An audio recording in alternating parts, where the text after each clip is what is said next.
Call the meeting of October 13th to order.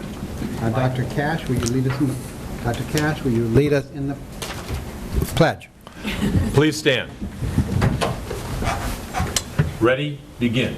I pledge allegiance to the flag of the United States of America and to the republic for which it stands, one nation, under God, indivisible, with liberty and justice for all. Buenas noches al público. Tenemos aparatos de interpretación simultánea si así lo desean ustedes. Gracias. Thank you. We have headsets for the hearing impaired. If you need one, please let the staff know. Dr. Cash, introductions, proclamations, presentations, or recognitions. The temperatures continue to be hot here in Santa Barbara, and we're working with schools to try to keep things as cool as possible.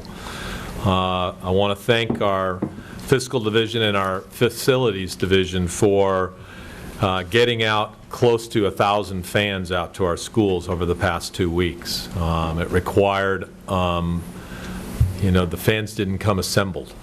And so it required a lot of assembling at school sites and then deployment of those fans in classrooms and in other spaces that are extraordinarily hot. I do want to let you know that we've also been advising our principals and our staff to turn off lights, open all windows and doors when you can, and conduct as many activities as possible inside. Our coaches have continued to be reminded about increasing the number of breaks and ensuring that there's plenty of opportunities to hydrate. I do want to let you know that on Friday, San Marcos High School will officially open its 3 new sand volleyball courts at 1:45 p.m.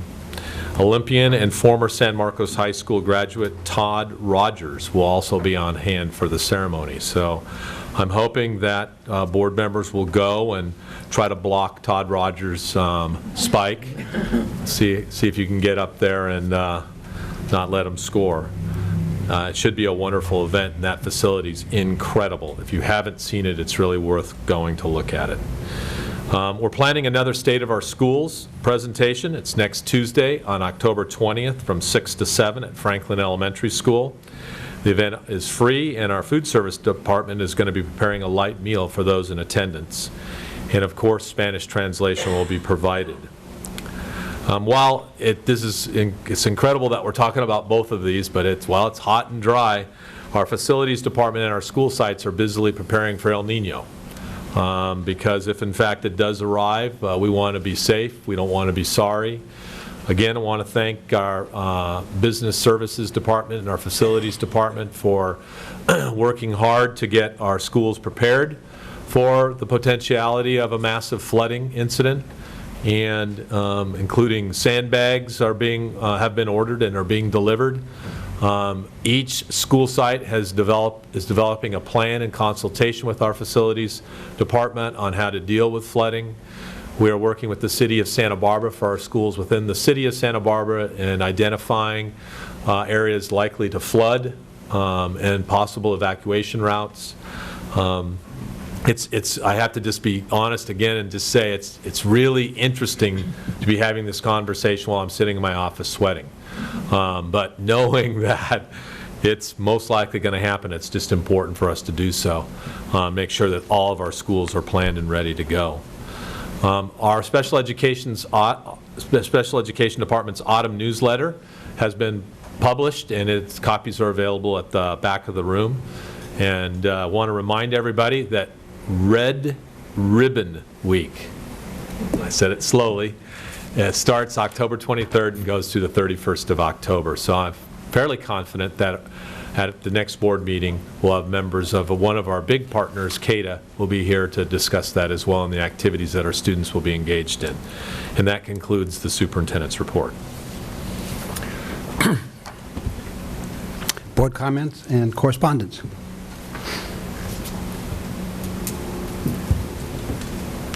Okay, I'll take it.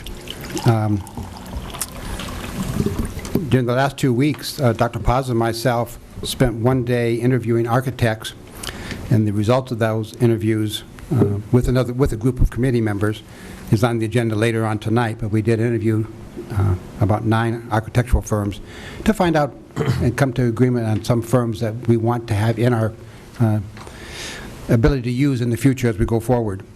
We did meet, again, Dr. Paz and Dr. Cash and myself with the City of Santa Barbara on some land issues, and we discussed them tonight in closed session, but we'll be going forward with the city on those in some way, shape, or form. I'd just like to thank the Santa Barbara Education Foundation. Dr. Cash mentioned the state of schools coming up at Franklin, but we had one recently, very well attended. Dr. Cash made an impassioned plea for the students in our district and what we're trying to accomplish with our students and our teachers. And you can watch his performance on our district website. It's there. You can listen to it. But we urge you to come to the Franklin School. Again, Dr. Paz and myself, Ms. Jate and Ms. Weiss, were on panels at a school wellness summit put on by the Orfalea Foundation, along with several members of our school district, including Meredith Llewellyn from McKinley, who led a workshop on breakfast in the classroom. She was a very competent speaker. I was lucky that I was third in line, so by the time Nancy got through and Meg got through, I said yes, no, on with it. But it was a great day. We have a San Marcos High School peak teacher, Jennifer Filipko. She gave a presentation along with five others, and 3 of those 5 got $5,000 grants for their program they were professing. And so Jennifer got $5,000 grant to bring wellness to the peak students. She has a history of wellness and health and physical education, so she can bring that to the peak students. A very powerful lady. We're very lucky to have her representing us. I happened to go to Santa Barbara Museum of Art to see the Carousel of Physics. I've heard a lot about it. I had just never seen it. And it just so happens Amir was there the day I went, the afternoon I went on a Sunday. I was amazed at what that is, 61 projects by individuals in the Engineering Academy and in 15 different compartments. And so they all worked together. It was magnificent. And Amir was very proud when he pushed the right computer button and everything moved. All the balls came flying out, and he was very proud of it. And he's very proud of that program. And anybody who can get a chance to see that, it's going to be on display not at the Museum of Art, but at the other art session for a while, so it's great. I happened to go to UCSB and listen to Dale Russakoff, who wrote a book called The Prize, based upon studying of the $200 million grant that Zuckerberg and other donors gave to the Newark School District on the theory they could revise education totally from bottom up. The only problem, it went top down, and the thing failed miserably. $200 million basically out the window. But after reading the book, I did come away with, I think, something very concrete that we're doing. And I said to Dr. Cash, and you've read the book now, I think. I have. Dr. Ramirez now is reading it. Yeah, we're doing things that in this study they didn't do. And I even related it this afternoon at San Marcos High School, where they talk about the achievement gap, but they come across with a huge part of it is really a hope gap. In other words, if a child comes to school without any hope, they're going to have an achievement problem. And so it's not just going after the achievement part of it, it's giving the student hope. And I was at a talking in the class meeting today at San Marcos High School, put on by Just Communities, and they've had students talking about issues at San Marcos High School. And I talked about this issue of hope. And one young man spoke up, and then I met him afterwards and talked with him, and he said, you know, I don't come to school with hope. I come to school with a target on my back. And I don't understand that. But that was the issue. You know, we have the emphasis on every child. You know, we have every child, every chance, every day. We have LCAP. And I know we've had discussions with parents and with students and teachers, but after what I've heard from the prize is that we need to do that dramatically more. We need teacher input, we need student input, we need parent input, every step of the LCAP way, and it's got to be by intent and really straightforward and get them out. These students today, they would do wonders if they could go to one of these sessions and express what they expressed today of what they need. And then we also had the joint meeting with the Glida Valley School District where we talked about GATE, science, math, and technology. Again, a very productive meeting with that group of educators. So it's been a very productive last 2 weeks, so thank you. Closed session action, we had none. Public comments. I believe we have one public comment on Dyslexia Awareness Month from Sherry Ray.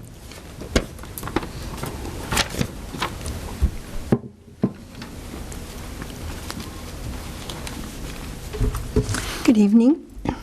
I have to say that tonight posed a 3D dilemma for me tonight because there's a debate. There are the Dodgers and there's dyslexia. And it's like, oh God, what do I pick? And so for me, dyslexia is often the priority. So I'm just going to speak briefly. And I would like to thank you very much for passing a resolution at your last meeting here for observing Dyslexia Awareness Month. As Mr. Herron said about hope for children who have dyslexia, they need to have hope and they need to know that they can learn to read and they can be successful in school. Our 1 in 5 children have dyslexia, including my son, and they benefit greatly from proper naming of this hereditary neurological condition that has some downsides and many upsides. And so I'm very pleased that you would recognize that. And so I wanted to give you a few updates about Dyslexia Awareness Month and what we're doing here in Santa Barbara. Last night, I met with a group of 30 parents in San Juan Capistrano. They invited me because they were impressed with the work that we're doing here in Santa Barbara with our Parent Resource Center, with Learning Ally, with our dyslexia dialogues, and it was really wonderful. And now we have 30 parents who all want to come to Santa Barbara. So, tomorrow night we have we'll be showing the movie Embracing Dyslexia. That'll be at 5:30. It's about a 52-minute movie, and then we'll have discussion afterwards. And one of the unique things about this is that the movie will be streamed in Spanish and in English at the same time, and then we can all get together and discuss it. So I think that's really great. That's very unusual. So we're lucky to be able to have that. On Thursday, the 22nd, we'll be having a discussion of dyslexia at the Central Library, and the library has been a great partner in always supporting our dyslexia dialogues, and so we're excited about that. That's on the 5 to 7. And then on the legislative front, I want to keep you up to date. I think you all know that AB 1369, the dyslexia bill, was signed by Governor Brown at about the last moment that he could have signed it, but it's very good that he did. And it will, one, allow phonological processing to now be part of the qualifiers for special ed, and will provide for a new dyslexia handbook, which is really important, and that's for the 17-18 school year. And two other things. One is there's going to be an art show at Art from Scrap from the 15th to the 30th, and these are all assemblage pieces with dyslexia as a theme, and I've made some of them.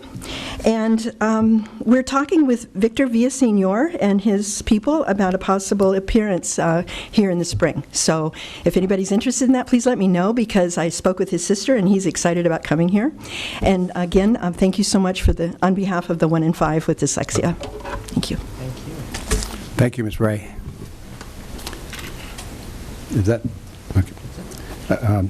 Acceptance of donations for October 13th, 2015. I move to accept with gratitude. Discussion, all in favor say aye. Aye. Opposed, motion carried. We will be moving quickly through the agenda as fast as we can because Ms. Limon has to leave at 8:30 to get on her way to visit her grandfather's 100th birthday. Yeah. Down in Mexico. That's why it's not happening tonight. No. Okay. Consent agenda. Anybody have anything to withdraw? I don't have anything to withdraw. I just need to abstain from the personnel list. We'll do that separately. Okay. Do I have a motion? I'll move to approve the remainder of the consent agenda. Second. All those in favor say aye. Aye. Opposed? Motion carried. Personnel number 16, do I have a motion for that? I'll move to approve item D16, the personnel agenda, the personnel action form. Second by Dr. Paz. All those in favor say aye. Aye. Opposed? Motion carried with one abstention. We have a public hearing at this moment. Dr. Cash, F1 and F2. As board members are aware, first, you want to... I'll open the public meeting.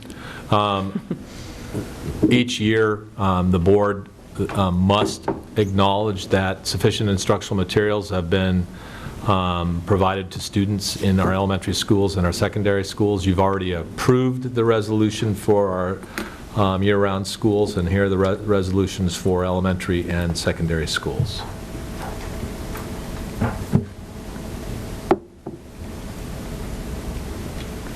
Any questions? Is there a list of the instructional materials attached? Yeah. I'll ask my same question I ask, I think, every year. We've got stuff in there from 2002, 2003, 2007. Is it really still being used? Yes. And is it current?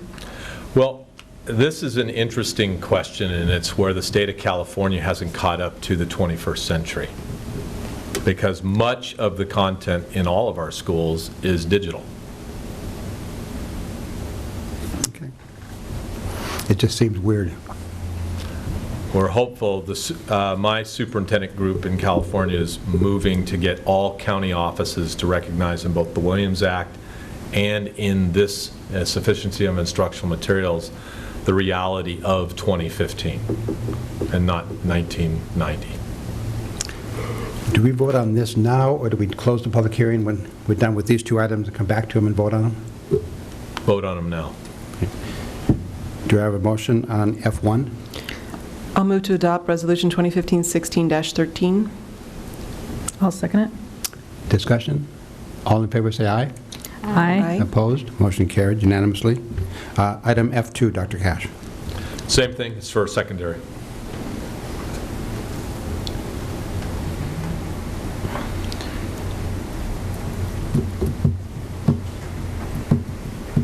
Now, these were a little bit more current for the most part.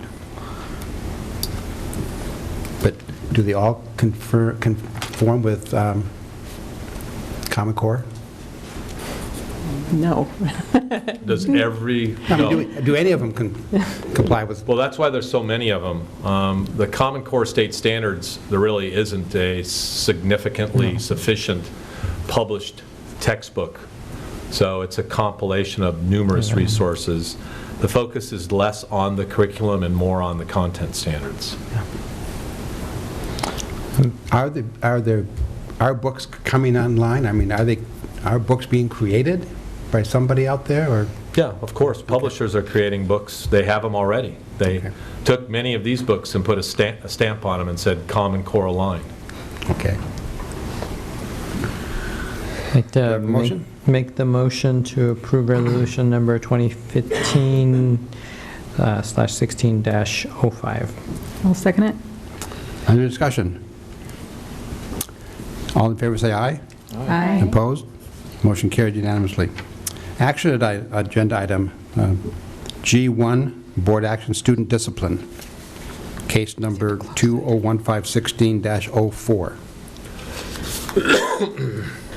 I will move to approve the stipulated agreement for a suspended expulsion for one school year in case 2015-16-04.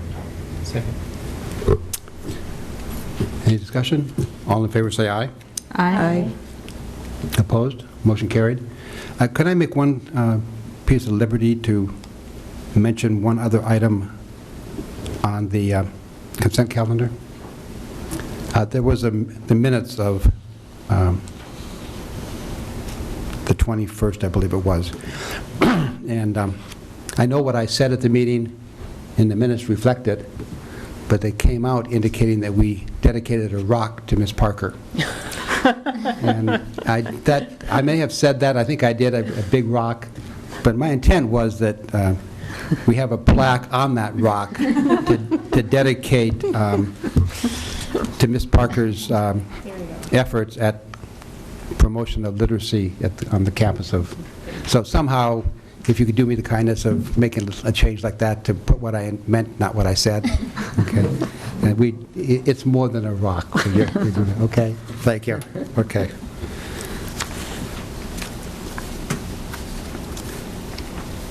Item G2, approval of Resolution 2015-16-12, support of kindergarten through community college public education facilities bond act of 2016. As board members are aware, David Hetyoung's here to answer any questions. I'm going to quickly try to give it to you. Board members are aware, qualified for the ballot is a $7 billion facilities bond. This resolution is for your consideration to publicly support that facilities bond, and Mr. Hetyoung very, very wisely attached to it how our students in our community would benefit from a statewide facilities bond by noting the modernization eligibility that we would have that would allow us to utilize state funding to help with many of the projects that you will discuss later. Thank you, Mr. Hetyoung. I think Dr. Cash said it all. We have the possibility of accessing, if this bond passes, over $5 million worth of matching funds if we are successful with the local bond and the state successful with their bond. This is a clarification. There's two terms that are being used. One is qualified and one is eligible. And I guess I've been given an education that the initiative is eligible. It's not qualified until 131 days before the election when they can no longer take it off the ballot, the Cash who sponsored the event. So my first item on the background says the initiative is qualified. It is in fact eligible. It won't qualify until it's past the timeline when they can remove it. Thank you. Do I hear a motion to approve this resolution? So moved. With gratitude. I'll second it. All in favor say aye. Aye. Opposed? Motion carried. Thank you. The G3, approval of architects for future capital fund projects. I'll have Ms. Jeté present this one. Thank you. Board Policy 7140 and Administrative Regulation 7140 require the districts to select architects via competitive process. This was last accomplished in 2011, and the district staff recommends updating the list of selected architects. We had 14 firms respond to the RFQ, and we interviewed 8, and we selected 6, and they are not on that list. But They're on the board item. KZB, LPA, PMSM, Robert Robles, and SVA and TSK architects. So there you go. So we recommend the board approve the above said 6 architects that we've chosen for future capital campaigns. They all have different qualities and would work on different projects depending on what the project is. This process, just to pre-approve them so that when we need the help, we have people we've approved. Do I have a motion or a question? I'll make a motion and a question, so I'll move to approve this list of architects for future capital fund projects. And then my question is, are there brand new architects, because I recognize some of those names, but I know that I don't know what's going on in every single project, so are there brand new architects that we've never worked before on that list? Yes, I believe SVA is one and TSK is the other.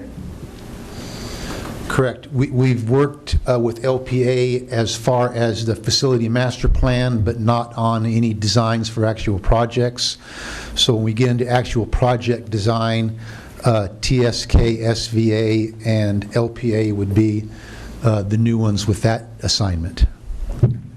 They all showed up with their entire team to give their entire presentation as a team of specialists in different areas. It was quite impressive. Was that motion seconded? Not yet. I'll second it. Discussion? All in favor say aye. Aye. Opposed? Motion carried unanimously. G4, approval of revised program analyst job description and restructured salary ranges.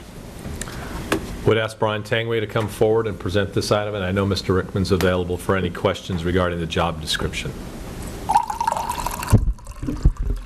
Good evening, board members. So we've spent the last 5 months recruiting for a vacant programmer analyst job description.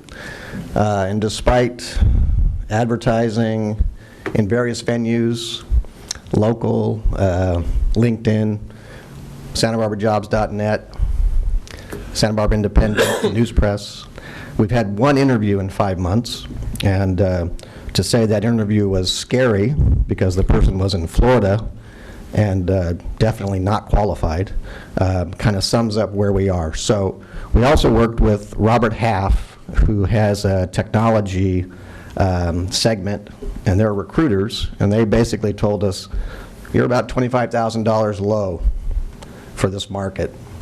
So if you want to recruit anyone with talent, you need to consider raising your salary range. So that is what this proposal does. We realize it's a pretty hefty increase, but the position itself is extremely important to ETS given the amount of integration that we need to do between our systems. Discussion?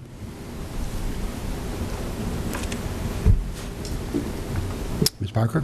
Well, just saying, you know, obviously I feel like it was pretty shocking to see the new range, but at the same time, I know that we are way behind the times on this.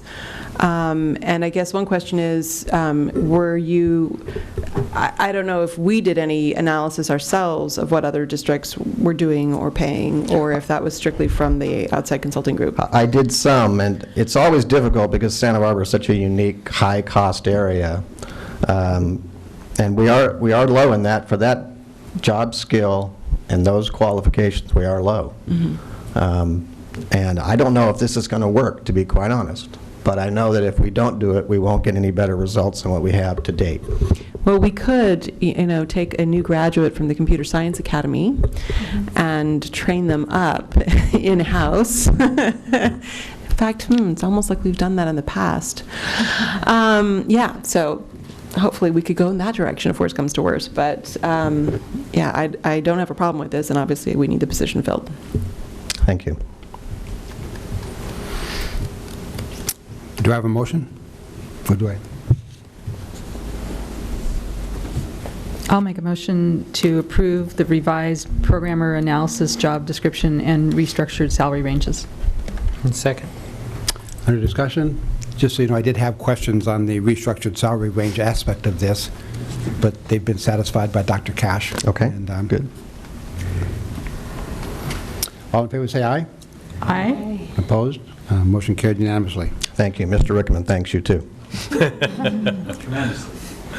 G5, for the approval of non-public agency contract with Arbor Health Solutions.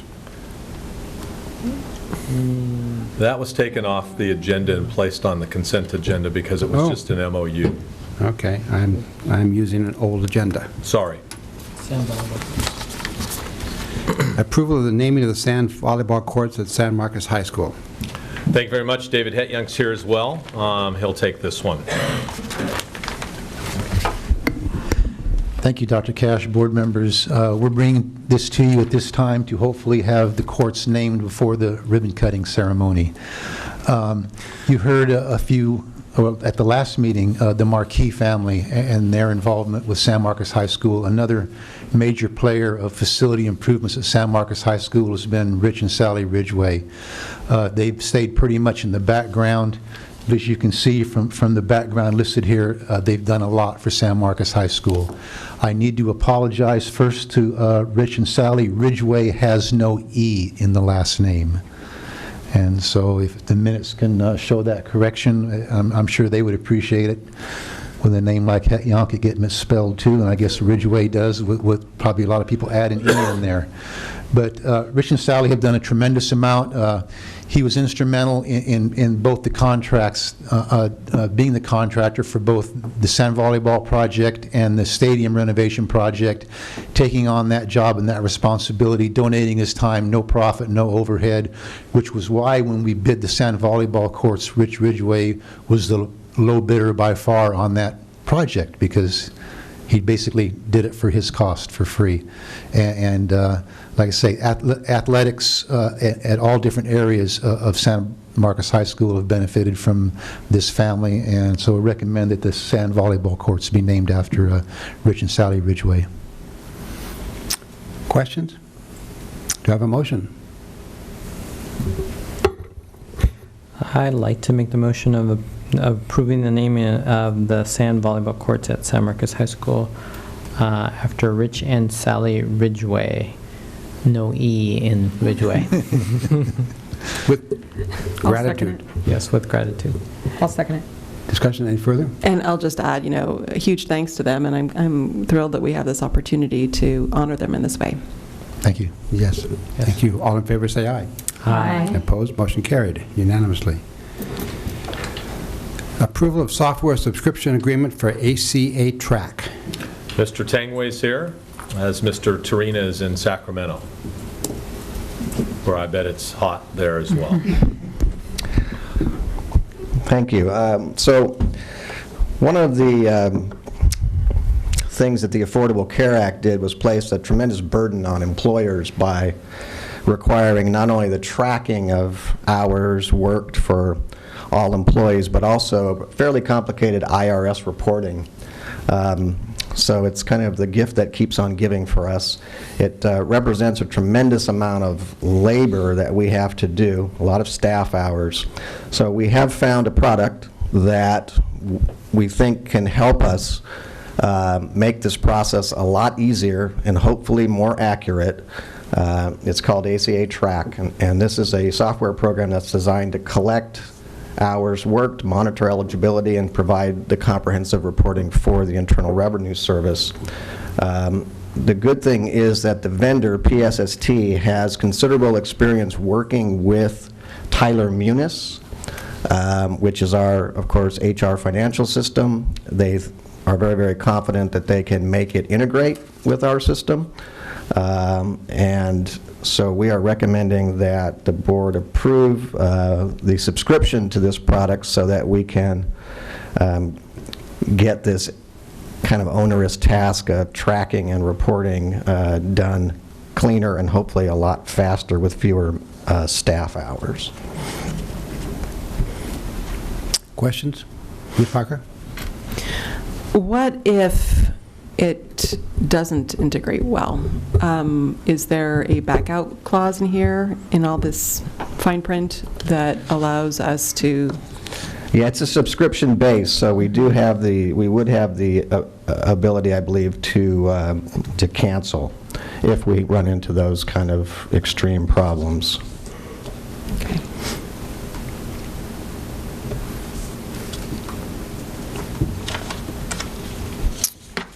Any motion? I'll make a motion that we approve the software subscription agreement for ACA Track. Second? Discussion? All in favor say aye. Aye. Opposed? Motion carried unanimously. Thank you, and Mr. Rouse thanks you very much. We now move to the conference agenda. Educator Effectiveness Education Grant, H1. Dr. Cash? Thank you very much, Mr. President. As board members are aware, in this year's budget was approved for a 3-year block grant called the Educator Effectiveness Block Grant. And that requires a number of things, and I wanted to share with you our thinking on how we plan to move forward. Again, it's a one-time money. It's not ongoing at this particular point. That could change, but it's for 3 years. And these are the 4 areas that it's designed to support: beginning teacher and administrator support, coaching and support for improvement, standards-based professional learning, and promoting quality and effectiveness in educators. So in the beginning teacher and administrator support, what the areas that we're looking at providing support is the induction requirements, which the Commission on Teacher Credentialing is responsible for and in charge of. Our teacher induction process has traditionally been through the County Education Office. The County Education Office is no longer receiving any categorical funds, and as a result has changed its program significantly, and starting with next year, the cost will go from $150 per teacher to between $3,500 and $4,000 per teacher to provide beginning teacher support. In addition to that, we are looking to provide preliminary administrative services credential support for our teachers that are interested in becoming administrators, and clear administrative services credential support, which is required for administrators once they have had their preliminary credential and done administrative work. They're required to then go through some additional training and education to clear their credential. So I've described kind of our current system. It's unfortunate over the last 4 years, and I couldn't remember back or find data back to 5 years ago, so I apologize, but over the last 4 years, we have had every year brand new teachers that could not get induction support through the county ed office. And they are required by law to complete their clearing of their credential within a 2-year period. And the reason is because there was no capacity at the county ed office. They ran out of space to support our beginning teachers. And that presented for some of our beginning teachers significant hurdles for them to overcome in order to clear their credentials. Our proposed program is to create a teacher induction program that will either be run entirely by the Santa Barbara Unified School District or run by several school districts in a collaborative or joint powers agreement. We will do the same thing with our administrative credentialing program, which includes the preliminary and the clear credentialing program. Our first step will be to hire a consultant who will design the teacher induction program and the administrator credentialing programs to be submitted to the Commission on Teacher Credentialing for approval, so that the Santa Barbara Unified School District, or if it is a collaborative or a JPA, is authorized to do so. And then beginning next year, we would have a teacher induction and administrative credentialing programs in our district or in our collaborative or region. The next area is coaching support for improvement. Our current system is very haphazard. We hire coaches for our administrators, our brand new administrators. We hire a coach to meet with them regularly. But we do not have, especially for teachers who are not in the induction program, have not made it to the induction program, support for them. What we have learned through our systems work that we've been engaged in over the last several years is that our greatest need at our school site is in the area of instructional leadership support for site administrators as they're working with their school staffs in implementing the Common Core in English Language Arts and Math and the Next Generation Science Standards, as well as creating technology learning environments. Our goal would be to provide a research-based coaching model for instructional leaders and simultaneously supporting our struggling educators, whether they're in the classroom as teachers, psychologists, counselors, speech and language specialists, which is the entire definition of educators. Standards-based professional development, as the board is well aware, we have a very robust professional learning plan that we've already put in place that we review each year. That's a 3-year plan, a rolling plan.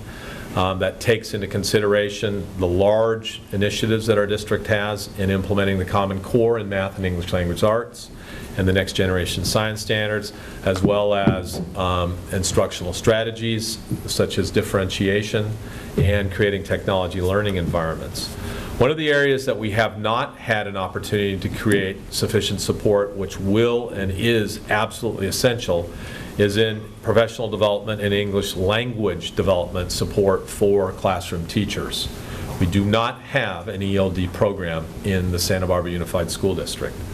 Additionally, as board members are aware, the Academic Performance Index is changing. It's anticipated that, well, I always hate to give dates because remember, we were going to get the state testing results in May. We still don't have them broken down by ethnicity yet. So we optimistically believe that this winter or spring there will be a new API that the State Board of Education will approve. And there's absolutely no doubt, because in every iteration it includes career technical education certificates in a process by which unified school districts and high school districts will have to demonstrate the percentage and number of students enrolled in CTE programs and the percentage of students that receive certificates. And those certificates, right now, we're kind of at a belief that those will be industry-based, or at least industry-advised, like a current ROP system that we have. In addition, we had a great day. Ms. Parker was at it today with our science leadership team, which has now been expanded to TK-12 as opposed to TK-6, then TK-8, now it's TK-12. And it's very clear. There was I would say a passioned speech, and I hope you heard some of it from Dr. Snyder about the work that he sees moving forward in integrating math and science and English language arts and science. And I think there's a lot of work we have left to do in NGSS implementation. And as board members know, we still have work to do to ensure every student has an opportunity to participate in visual and performing arts. We don't have social studies standards yet, but at some point we believe we'll have social studies standards. We would really like to look at how we're going to improve our foreign language instruction and our physical education instruction as well through professional development. And the last is promoting quality and effectiveness. One of the interesting things currently, this is based on both a formal and informal process. The informal process is found in two areas. One is when administrators walk through classrooms and provide feedback to teachers on their instructional practices. And then the second is through our professional learning communities process, which is really probably will ultimately carry the day as the most influential, because the PLC process requires teachers to get together and talk about how to improve the quality of instruction and become more effective as they look at student achievement data and make decisions about what instructional practices are the best as far as getting students to learn the standards that are being taught. One of the things that I think we need to look at, and this will be part of the conversation over this next year and the years to come, is the idea of returning to a teacher mentoring program. We used to have that. As both a mentor and a teacher who was mentored by a teacher, I can say from both perspectives, I think it was extraordinarily valuable for teachers, not just beginning teachers, but veteran teachers as well. And it's a great way for us to look at how to promote quality and effectiveness on a peer-to-peer basis. We want to also provide coaching, instructional coaching for certificated staff. We know that there are some pitfalls with peer-to-peer coaching, but we also know that there are models out there that, if they're implemented with fidelity, can provide some of the best professional learning for teachers when they are observed by their colleagues and then engage in a very structured conversation about what was the intent and what was observed and what was done. We know we need to have coaching for our administrative team on facilitating professional learning communities. We're reminded of that regularly, about the kind of uneven skill set that some of our administrators have in delivering the professional learning communities and facilitating the conversation, and that's something we know we need to do. The budget, it's estimated around $1.2 million over 3 years. 1.14, okay. So our goals this year are to hire a consultant. I will be bringing forward a consultant agreement at our next board meeting to hire Dr. Margaret Christensen as a consultant to work for the district to help create these programs. Her primary role will be to create the teacher induction and administrative credentialing processes during the 2015-16 year, work on developing a coaching model, and work with the assistant superintendents on improving our professional learning plan to include the additional content areas that I've discussed.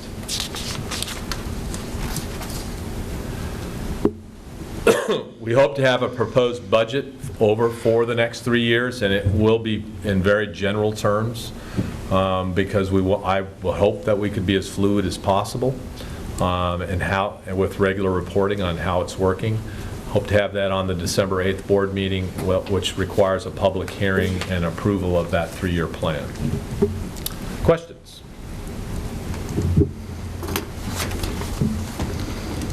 Ms. Parker. I think fundamentally I'm concerned because in the big picture, 1.14 is not that much money, but there's a lot that could be done working with teachers on this. And in terms of the plan in general, I don't know that we've had a chance, that the district has had a chance to sit down and work through this with principals and with the SBTA. And so, you tell me, have you had a chance? Has anybody had a chance to because I feel like this is a real opportunity to work with the SBTA. No, we have not.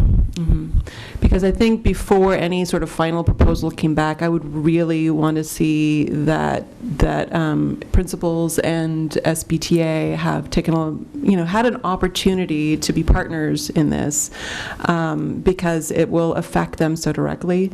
I do see, obviously, that we clearly need to bring in teacher induction to the district. I think it's too bad that we haven't been served as we've needed to be served, and clearly going out, it's something that we need to take charge of, but I think SBTA will probably have good feedback to give on that. And so that's what I would really like to see before we make any final decisions on it. Ms. Limon? Thank you. And actually, I like that suggestion as well. I think that would be helpful. I have a clarification question, which is, it's a block grant, and so is the block grant for the entire 1.2? Yes. Okay, so Or 1.14. Or 1.14, okay.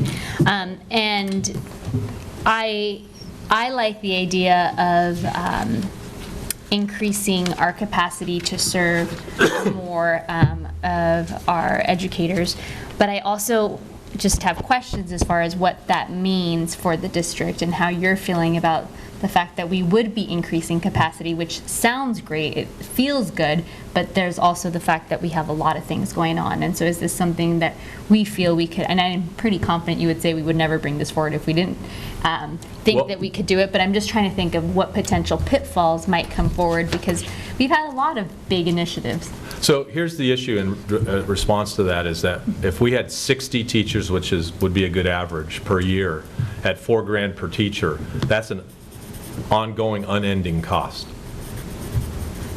Okay.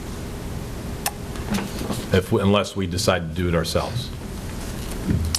Ms. Adelson? When you do this, how long are teachers in the program? 2 years. 2 years, and it's ongoing, so they're supported throughout that 2 years? Yes. And are they going to meetings? Is it requiring substitutes to come in and? Sometimes a substitute is required, other times it is not. So when you talk about the county doing it for $4,000 or whatever, what was that going to be? What would that $4,000 buy? The training. Just the training for the teachers? Correct. Okay. Yes, Dr. Paz. I just have a question in terms of the consultant we're considering. I know Ms. Christensen from the time she was here, and believe that she's a very capable individual, but I'm a little, I wonder if there was consideration of looking at anyone else in the universe of all consultants in the state of California and beyond. Do we look at any other individuals? Yes. And that relative to what's been presented, what were the pros and cons, I think that would be a point of interest, I think, to my fellow board members to look at that.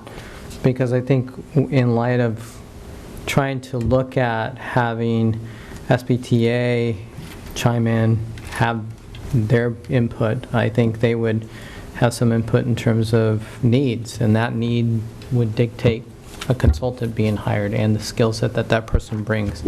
So I would like that to be considered as well. In the block grant, there's 4 areas. Is the consultant, as it says under the budget, or under the beginning, where did I see it? Under the budget, it talks about the primary role. Are we hiring is the consultant going to lay out the program Yes, but not be involved in the actual implementation going down the next 3 years? that's correct. We would have to hire someone to do that. So she's not the one that's going to be doing all the training and all the consulting and all the working with the staff? Not in the teacher induction program, no. And so how long do you estimate that she'll be working on the project for, hire the consultant, primary role, develop coaching model, work with assistant superintendents? I mean, is that the sum total of what she's going to be responsible for, or is she going to be responsible for every page in this document? That's unknown at this particular point, and it's even more unknown if I'm going to have to negotiate this with SBTA. So who knows what you'll see. Okay, I think we all want more information then, yeah. So, anything else? We'll go to H2, discussion of budget and estimated cost for Peabody Stadium replacement project at Santa Barbara High School. Would ask David Hetyoung to come forward with this.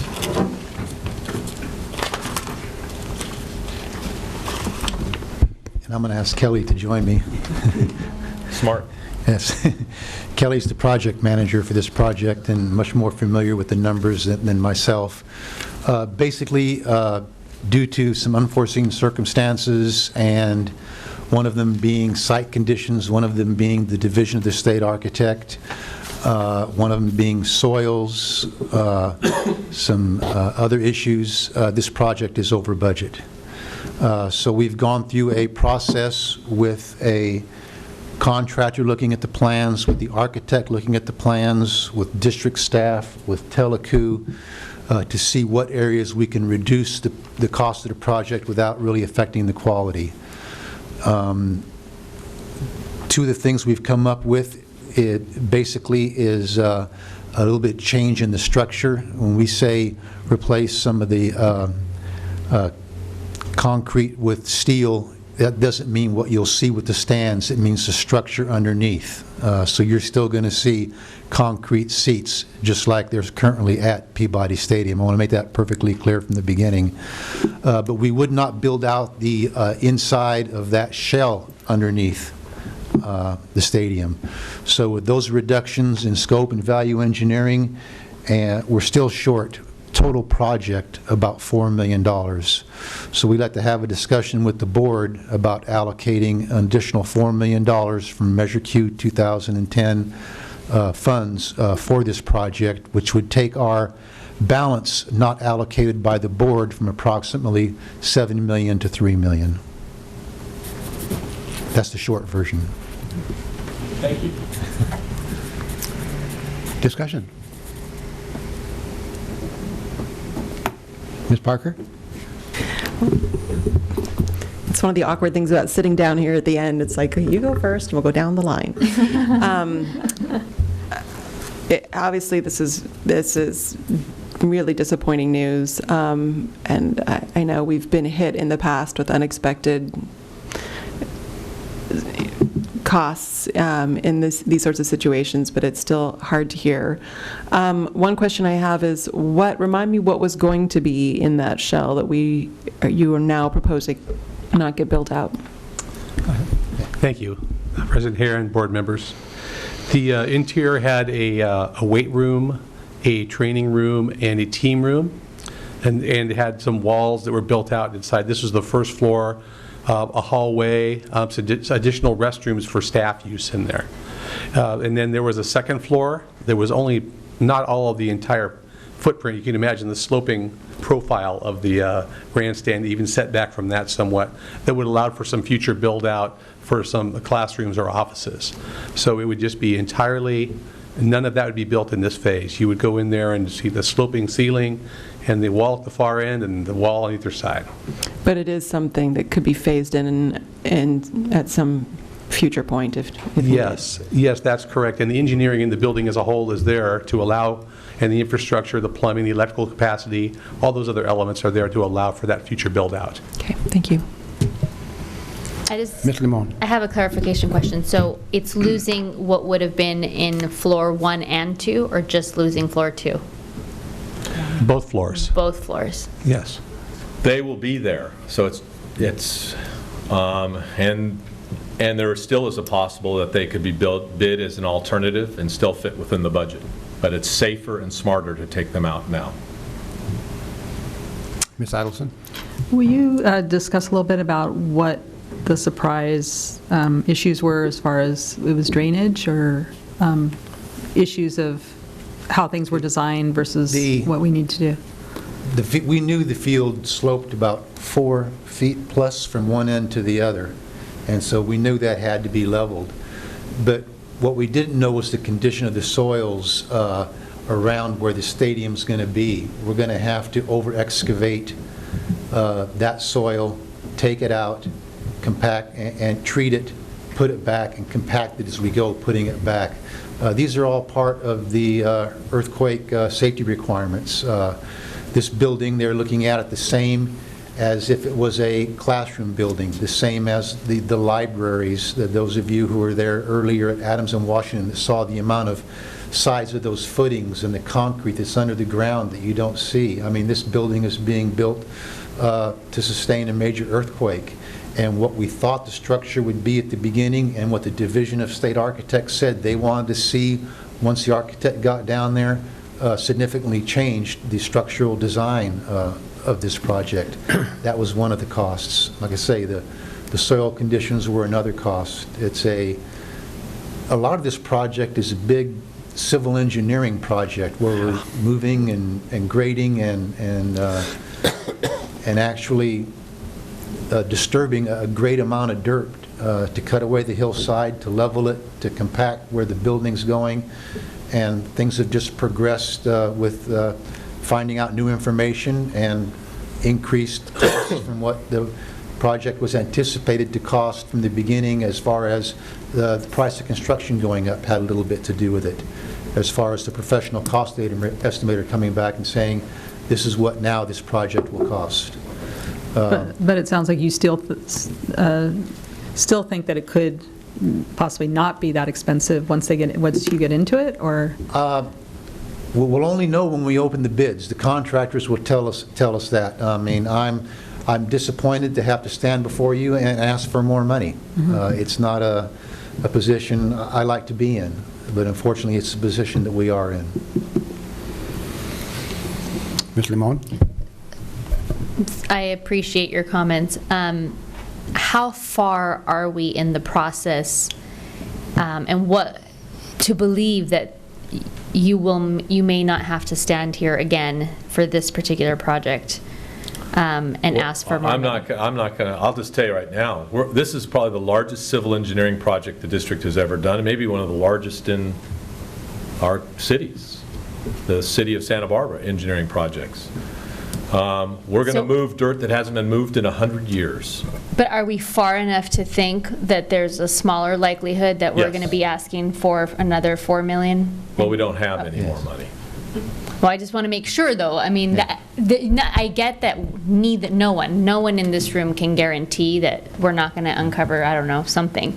But I'm just trying to figure out how far along we are in the project to feel a little bit better about that. We'll be submitting the original design to the Division of State Architect for final review, and then we'd follow that up with an addenda with the changes that we're proposing with the value engineering of eliminating the inside of the building, and then bid the project.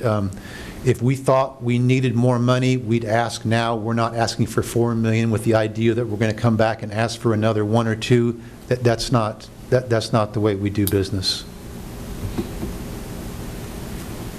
Dr. Paz? I think all of us feel our disappointment of knowing the numbers, because I mean, but then there's the other part, which is you don't know until you know, right? But I think the challenging question is for us as a board is to do with the next item that's up in our agenda, which is reviewing our priority facilities list and what's even on there in that summary chart in front of us, which is there are a lot of other items that we're looking at $4 million that could have paid for it. So I think those are the things that I think this board is struggling with and trying to grapple with, and trying to feel that somehow or another we have to get a handle on this in some sort of way that we can feel that we can move forward with some of these other projects, knowing that this project's going to have some parameters that we can control. I guess that's the only way I could say it. And I hear you, but at the same time, it's $4 million, and it's $4 million that at one point in time this board did not anticipate, didn't look at, and we had an estimate. It's a $4 million estimate that was not correct, but so I think I just wanted to express that. I don't think there is a solution that we're necessarily thinking that we can have. I think that we're facing the writing on the wall, and it's pretty clear. It's challenging to deal with. Yeah, I'm usually the one that sits up here and says, how could you do this to us? But this started out to be a $12 million project. We'd be foolish to sit up here and think that was a number that was cut in concrete. That's a good term, Yeah, literally. coming from my viewpoint, we have community members putting up $5 million, which I think is unbelievable. In no way do I want to go back after the community for more money. And, we have the state putting up $2.8 million. So you got $7.8 million there that makes this landmark piece of property that it will be something very, very special for this community. So this is a case where I have no problem. I don't like it, but I have no problem doing it, and I express the same concern that the rest of my colleagues has. I hope this is it. I hope, but when you're talking about moving a whole half a mountain, who knows what can happen. So, and then I guess underneath the whole field, there's storm drains and everything else. I mean, who knows what bodies are you going to find under there? Well, let's hope we don't find any. I mean, got to face it. I mean, that's going to be it's going to be there. But yeah, we're moving dirt that hasn't been moved for over 100 years. And I think the good thing is that we've saved money on projects throughout the bond. We've been And very so we've done fiscally things that we responsible. wanted to do for less money. Fortunately, that speaks well for what you're doing and the whole process we've gone through. So we have, it's not extra money, it's just money that was allocated to other things that now can be allocated back into this, which is a priority. It's not like we're going to spend it on other things that weren't priorities. This is a huge priority. So I have no problem with it, and I'll let it go at that. This is a conference item, right? Yes. Yeah, It is. So I don't know what you need, Dr. Cash. Well, we would like to have your approval, would bring it back if you... Can we just go ahead and make a motion on this one, since it would just come back on the consent, and you probably want to keep going? We would Yes. like to. The only question would be, is there any community input that is out there that might come in once they see this written in the paper? And we've circumvented, normally I'm one to say, let's just do it.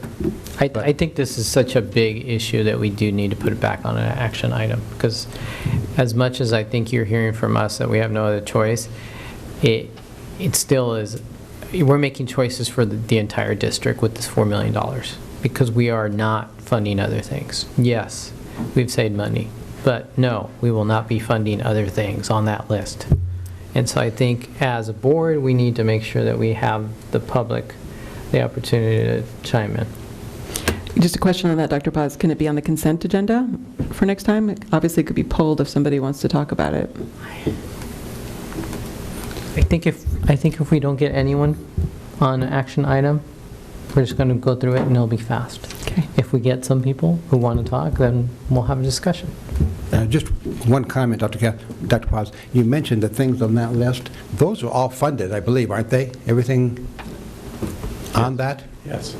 Those are all funded, and so what, we're talking about what's left after all those are funded. Yeah. That could be used for the next priority list. It's the one I mentioned Yeah, in the one, next yeah. item. But all of those are funded that are displayed up there. Okay. Okay. We'll come back on it as an action item? Yes. And Okay, thank you. You guys don't go anywhere. Yep, I'm just going to trade papers. Okay. H3, review of priority facilities list, second draft. So, staff, Mr. Hetjunk and Mr. Coltrip did their best job to listen and come forward with another draft of facilities priority list. It's here for questions, comments, clarifications. I'll just clarify one thing. Is my understanding that you took the entire list from draft 1 and culled out of that what you think are the highest priorities, and then you took some of it that was left and made them low priorities and left a ton out completely. Is that correct? Yes. That's right. Yeah. So this represents a portion of what we had before us in draft 1. And the portion is divided into 2 categories. Correct. Yes, high and low. Yeah. And the other thing that I'll point out, this is a little bit different from the last one in that it's been designed to try to call out the portables themselves as to what's going to be replaced. And not just a portable for a portable, it's a portable for teaching spaces. In some cases, one portable is coming out, but we're going to end up with two teaching areas. So this is broken down by teaching area, not just a portable for a portable. And then separately is listed all the things that go into the surrounding and the actual temporary movement of the, that would be involved in taking a portable off a property. Because once you take one off, you got to put people someplace. So there's temporary housing. But that's an adjunct to the actual portable. We have a public comment from Dr. Ebenstein.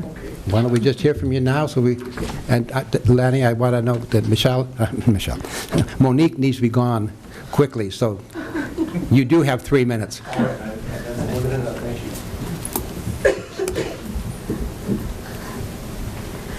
Members of the board, Dr. Cash.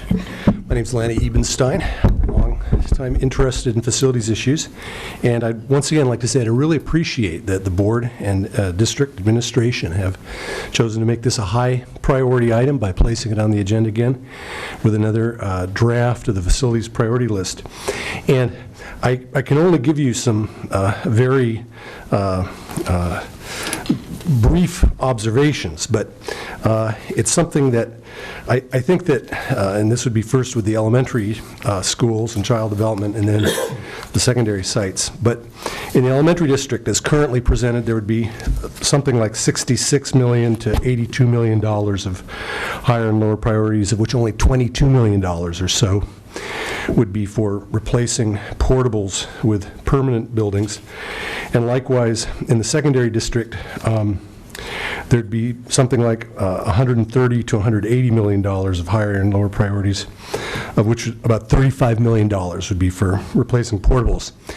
And I'd just like to express my concern to you at this point in time that I'm not thinking right now that that's something that is going to be greeted with overwhelming enthusiasm in the community in terms of we're putting on $60 to $80 million bond in our elementary district, we're going to have $22 million to remove portables, and we're going to have $130 to $180 million in the secondary schools, and we'll have $35 million for portables. So I think that it's great that at this point in time, The district has put out information as to the direction that it thinks it should go, and I really think that at this point in time, it's up to the community to come forward with ideas that if the community thinks that there are other ideas that should be considered and placed on the table, it's something that the community should do. And I hope that you'll be open to those ideas and receptive to them. I think that, as I and others have said before and spoken at these meetings, is that I think that the issue of site improvement is something that people feel very strongly about, and I think that at this point in time, it's really going to be up to the community to try to come up with alternative ideas if we're going to have a bond on the ballot that is going to be successful and that's going to have other ideas. So I think that as I say, I appreciate the work that the district has done on this issue. At the same time, I don't think we're there in terms of, I think we're a ways away from where we should be, and I hope that the community will come forward with new ideas that will perhaps set a basis for better development on the basis of the work that the district has already done. Thank you very much. I'd like to make a comment. I hope you look at the underlying documents where it talks about site and other costs related to the retirement of portables replaced with new classrooms and program spaces. That's all related to taking away portables. Right. Now, you can have your choice. Lump that all into the cost of a portable at $1.3 million, or get the cost of the portable down to a reasonable number. But you got to do it all. And so there's millions in there of stuff that has to be, just take Adams School and look at all the stuff that is done, around the library that was done to beautify and make the campus livable. Right. So make sure you look at those numbers in relation to the portable, because you can't just pick up a portable and replace it. There's stuff you do around it, and there's other buildings besides just the portable. So look at those two items on elementary and look at the money going into that aspect of it. And I think you'll have a different viewpoint of what we're talking about, because it's not $22 million for a portable and then spending $43 million someplace else. It's a lot of that $43 million is involved with the portable. But I don't want to see a headline, personally, $1.3 million for a portable. Yeah, right. Lanny says it's going to be $1 million for a portable. That's a Taj Mahal. When you look at the actual construction cost, it's nowhere near $1 million. And you've been quoted as saying $1 million, and I think you're correct, but it's for far more than a portable. And so I think, look at that carefully. Thank you. I appreciate those comments, and as I said, I hope my comments are not inaccurate, and if they are inaccurate, I'd be the first one to say so. Thank you very much for that clarification. So here are some of the items that are listed in addition to the portable replacement. The hillside stabilization at McKinley, which we know is extraordinarily important, and we're very concerned in light of a potential significant El Nino, what that may end up look like. Roofing projects at Peabody, Harding, Washington. Water, gas, and sewer line replacement at Washington. Window rehabilitation at McKinley. And it's pretty, let's see, some improvement in the food service area at Harding and the MPR. A heating system needs to be replaced at Peabody and at McKinley. So those are some of the additional costs, which are all in essentially infrastructure. There's really no Taj Mahal in any circumstance listed anywhere in here. Let's talk about the elementary first. Dr. Cash just went through some of those items. I have a general question, President Herron.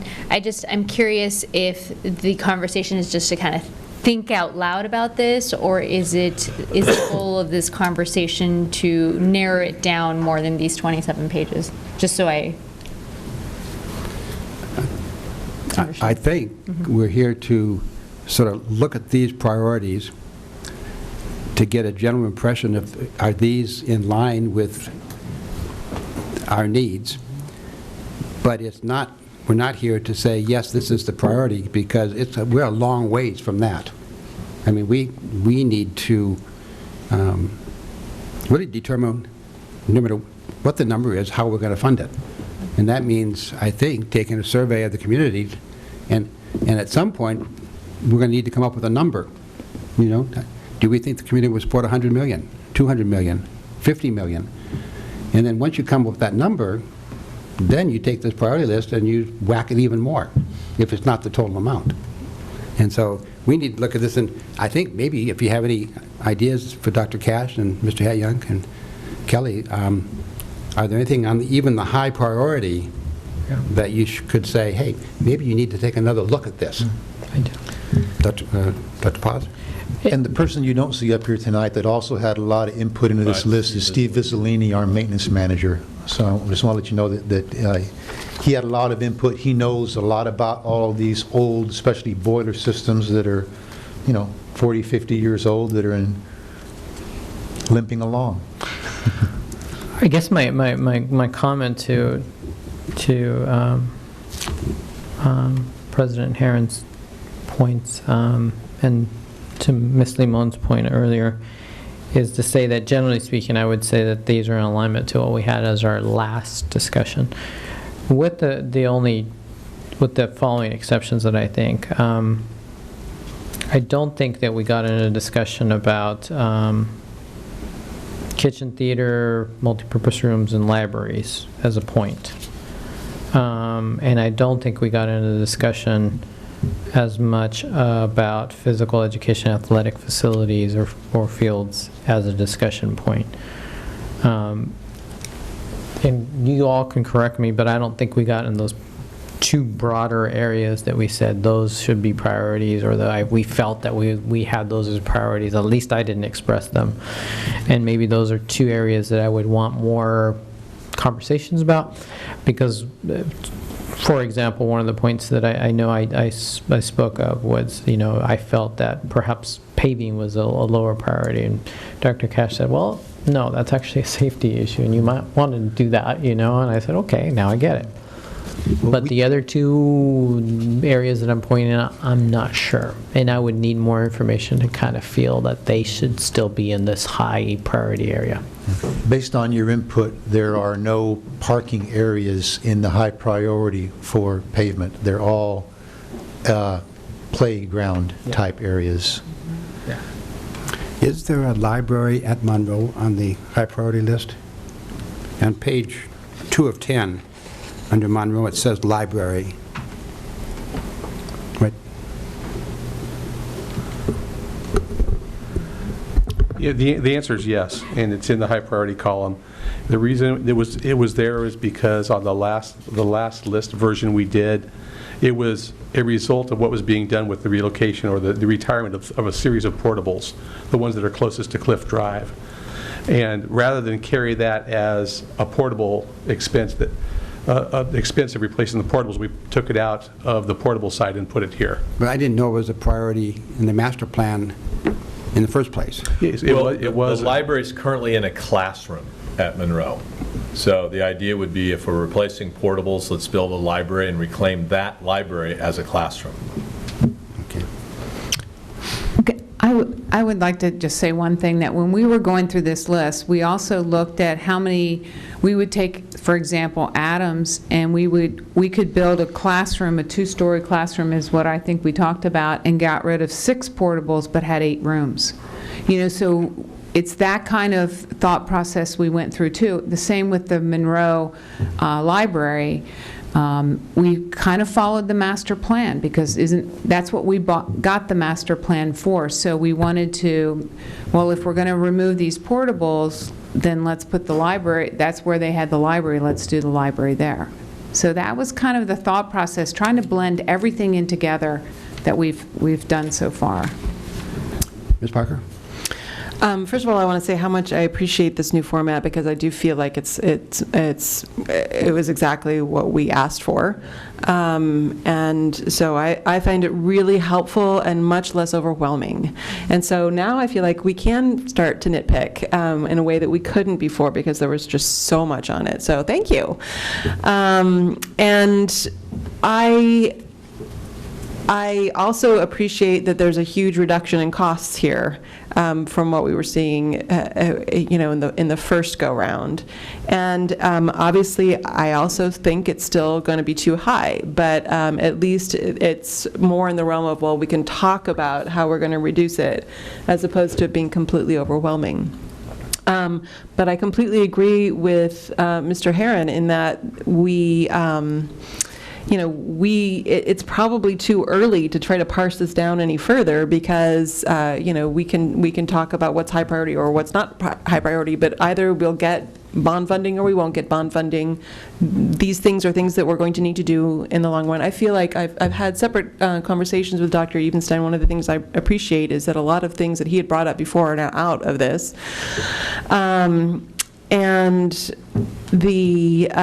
So I kind of feel like it's too early to put the, to line item it without knowing exactly what it is that we would be able to fund. And now it's more about like, let's talk to the community about what this says and what the community feels is a priority. I think it's probably ready for that discussion. And I would like to add, that's kind of where I'm at, and where my question was about do we want to try to do more or less with this particular list. I appreciate the format.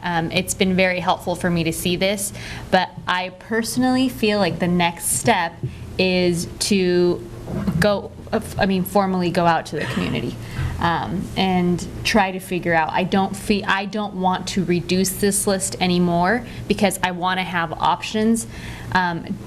The community will never be asked for this amount of detail on whether they would approve something like this, but broadly, I'd like to have options that the community can provide input. And I feel like if asked, well, what would be the priority, I would not be able to tell you until I get some community feedback. So for me, the next step is to move down the line of asking the community formally for some input. I think that would be important. Dr. Paz.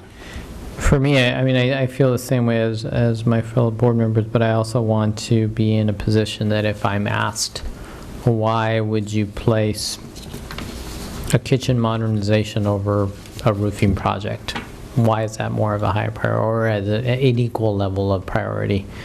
I kind of want to know. And I think in those, like that particular area, along with some of the physical education, athletic facilities, why? So why are we looking at those in the same sort of light as the other ones? Where some of the other ones I think are a little more self-explanatory, these are a little more involved. They require a little more, I would say, discussion or explanation. Dr. Paz, can we go through a couple of these and get a little bit more in depth, if I just could ask a couple questions? Sure. If you start on page 2 of 10, I'm just curious on the under paving.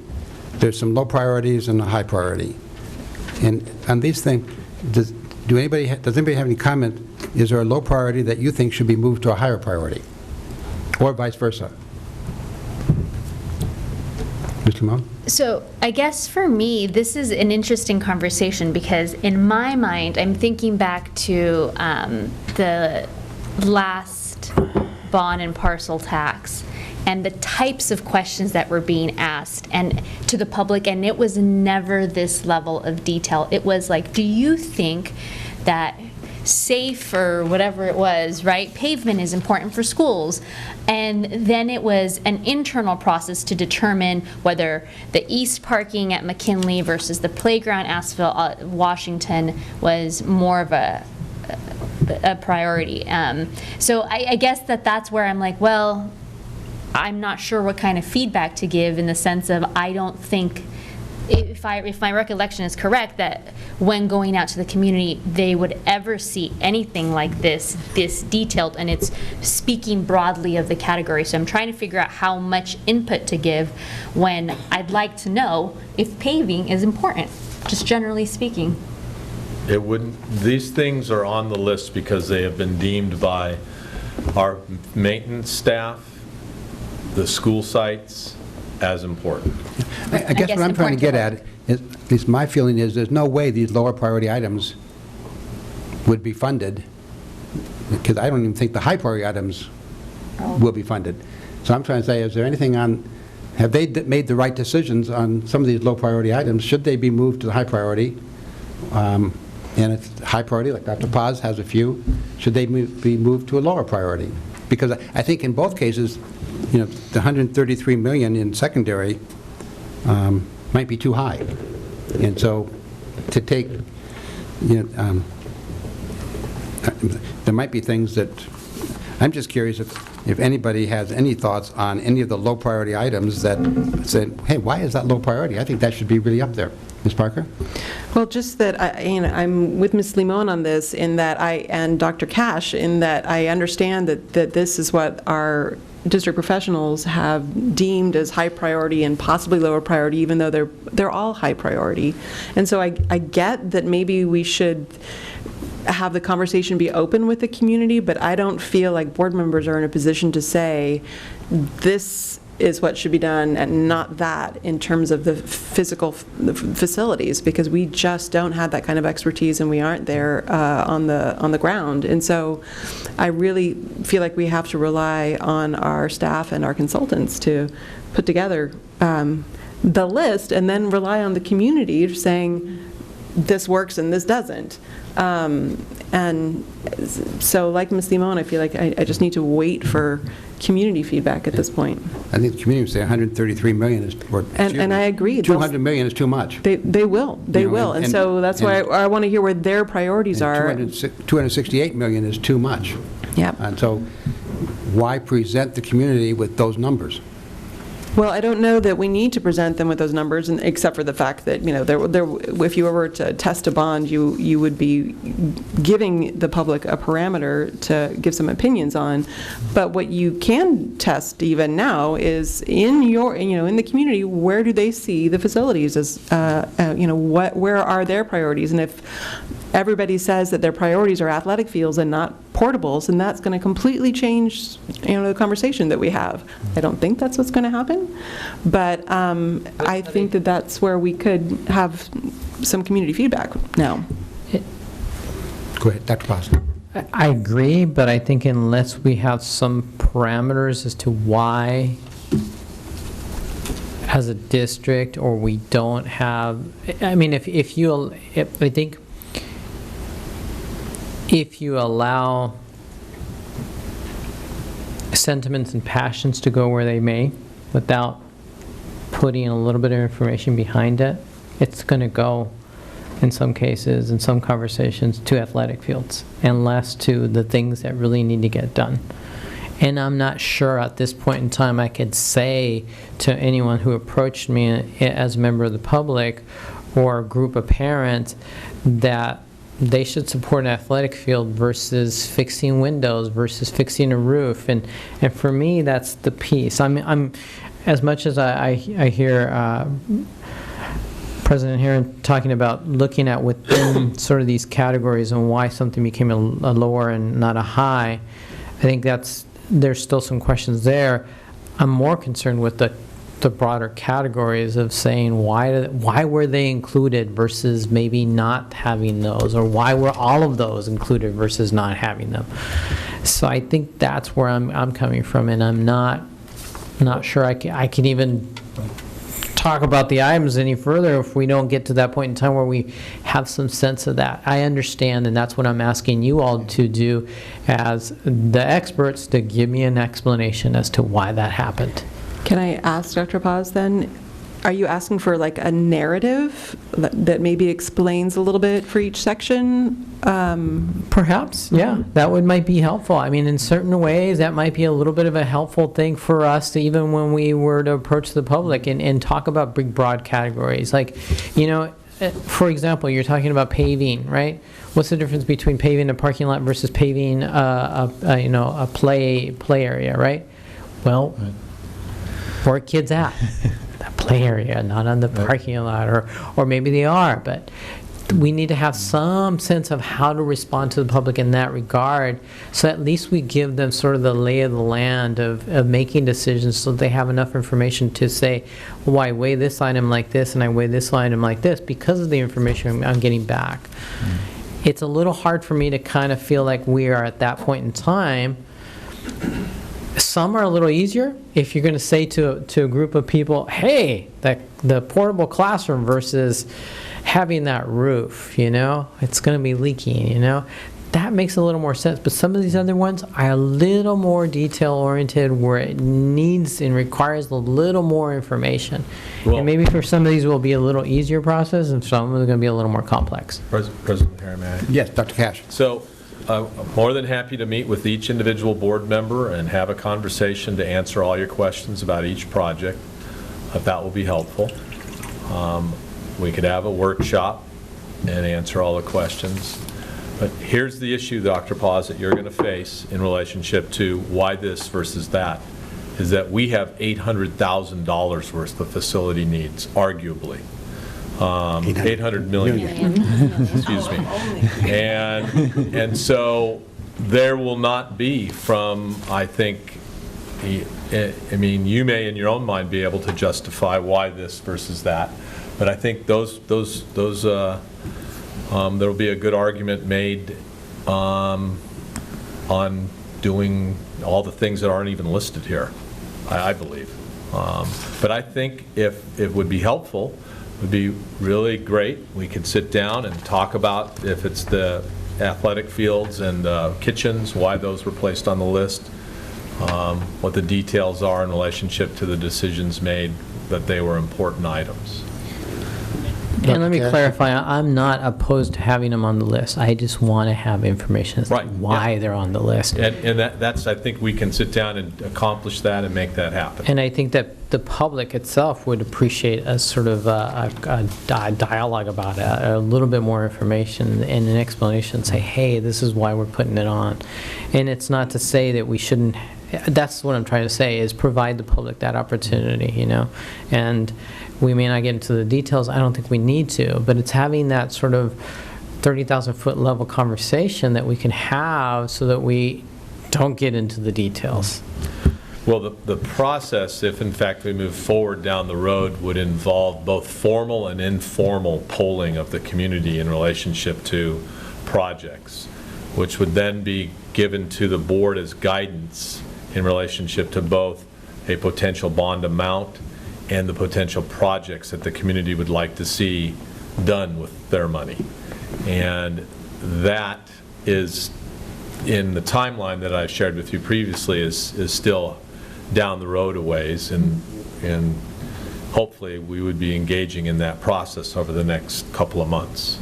I was just going to say, I feel that would be extremely valuable, and I would be curious how it was done in the past for the board, for the bond efforts, just because it sounds like it was fairly general. And as a, community member, I think it would be really valuable to say, I see here that like the window replacement for the historical sites, I'm often hearing, these are such incredible landmark buildings, why aren't we taking care of them? And so to some people, maintaining certain schools means more to them than others, which from a child's standpoint may not be the case. I mean, if, for sure. But I think that community input for myself as a board member would be extremely valuable. So. And let me state that as far as the windows on this list, this does not include all the windows. This includes windows at each site that we consider to be an area of priority on that building. Right. So maybe there's 10 major categories that we could list and have people, and maybe the community could, categorize those as far as, or, rank them, and something like that would even be helpful, I think, whether well, the formal polling that takes place does exactly that. Okay, because, I mean, as a, both a parent and a community member and taxpayer, I mean, I sit here and say, okay, these 5 things are maybe priorities to me, but my kids are older now. I mean, maybe they won't be to somebody with a incoming kindergartner or someone who doesn't have children at all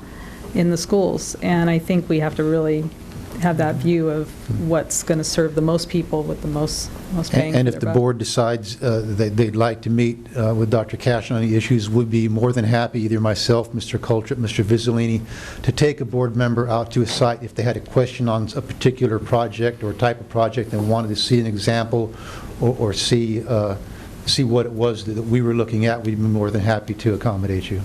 Thank you. Yeah, I'll help you eliminate 3 million real quick. On page 8 of 10, under library modernization, San Marcos High School, you notice the same amount in both categories. It's been confirmed that it should only be in the lower category. So there's 3 million right there. Thank you, Mr. Herron. You know, and I'll point out another point that should be at least discussed, because it will come up in, everything on the high priority would probably be in a survey of some nature. Correct. And you know, Not the individual sites probably, but the big topic, projects. you know, That's kitchen, correct. theater, over mechanical systems, over solar, you know, $3.5 million. I know there'll be some in the community saying that's fantastic, we should really go for that, but I can guarantee you there's others saying that's a misuse of $3.5 million. When you're talking, you know, 60 million. And Dr. Paz, this is where you look on this page 8 of 10, you got some big numbers there with modernization of kitchens and multi-purpose rooms, boiler, I mean, $5.5 million for a boiler replacement? I mean, that just seems, that's a big number. And then the other one is... There's more than one boiler. Is that the one at Santa Barbara Junior or Santa Barbara High? Santa Barbara High, there's a few of them under that old building. Just for context, we actually have to machine the parts for some of our boilers because the part manufacturer went out of business 50 years ago. So that's the kind of system we're dealing with. I think they'd much prefer air conditioning than boilers Well, right now. I'm going to talk about that. I'm going to talk about that as soon as I have an opportunity, because I think I need to mention that. How many sweaters could we pass out for that amount? And the other one was Phase 2 of Peabody Stadium, $5 million. We're going to need that just to redo what we didn't do in Phase 1. I mean, is that really related to Phase 2, or is that completing Phase 1 that we just agreed that maybe we're not going to do? That is the Phase 2 number after, if the board decides to allocate $4 million, that would be the Phase 2 number. No, but the $4 million doesn't do the build-out of the current Phase 1. Correct. So how are you going to do the build-out of Phase 1 before you start Phase 2 without using Phase 2 money? We don't know that for sure. That's what we're hedging our bets on. Okay. And is the $5 million an estimate for Phase 2? I mean, has that been there for the whole time? Yeah, there was always a Phase 2. It's just I know what is that, in but the Phase 2. was it a $5 million Phase 2? No, it was less, but since we're just doing the shell, we're taking some that would have been in Phase 1 and That's my adding it on to question. this. That's been increased over and above what it was. Then that could change. Yeah, okay.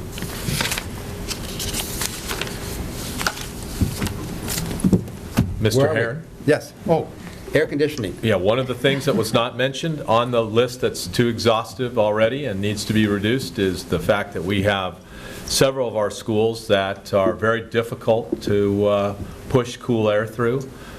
We don't have Dos Pueblos High School, number one, is not built for the heat that we've had, and none of the projects include looking at or providing air conditioning at Dos Pueblos High School. There's a lot of questions I've spoken to several architects about it, about whether that's even appropriate to do, considering the type of construction that Dos Pueblos is made from, which is essentially a very thin-skinned wall.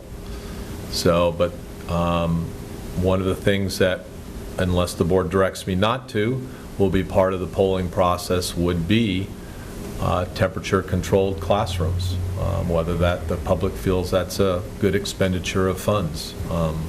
The last 2 years, we've seen some of the hottest August, Septembers, and Octobers on record. And the unknown is this the first stage of future years doing the same thing? I mean, I can tell you, I've been told by students, don't you dare take down a portable that has air conditioning. You know, they're the best rooms on the campus. You know, now here, we've been talking about getting rid of portables, and now, hey, don't you dare touch my portable. It's got air conditioning in it. That came from one of the charter schools in Goleta. Guess which one that is, but they're happy with their portables because they're air conditioned. And So I would like direction from the board on whether we should be pursuing this as part of this option, or whether you want me just to seek public input. Pursuing air conditioning or Some sort temperature? of way in which we can increase the airflow and cool the classrooms down. I don't believe air conditioning is a option at Dos Pueblos based upon the construction of the building. Well, I'll start that any single building we put up in the future should have air conditioning or air control. Okay. Now, that's my feeling, is that why would we build a building without it in this day and age? Well, honestly, with modern insulation, I happen to live in a home that is very well insulated, and a fan, I have been at 104. Yeah, it was too hot, but you can survive with a fan. And so I just feel like even just current modern building techniques make for buildings that can withstand heat in a way that our older buildings can't. I don't know that I could single out Dos Pueblos, because probably if we did some sort of temperature testing in the rooms across the district, there'd probably be a number, because there were a few built sort of similar era. And I do appreciate that. I think Dos Pueblos is the only one that has a theater that's air-conditioned. And so they had a place of refuge. And of course, everybody has some portables on their sites that are air-conditioned that they could go to. But I do absolutely agree that we can make that part of the conversation, and we should make that part of the conversation. This is something that we're really suffering with, and I think that we start earlier than we did decades ago, and so we are having classes being held at a time of year that 15 years ago we didn't have, and so that just adds on to the length of time, and so it's a function of our calendar change as well. And I don't see us trying to change that calendar again to try to accommodate the heat, and so we need to make some, figure out some solutions for students across the district. Is there a reason you don't think we should look at the calendar? Oh, gee, I don't know why, Mr. That this is an item that requires us to negotiate with our unions, and this might be considered bargaining outside of the bargaining, so.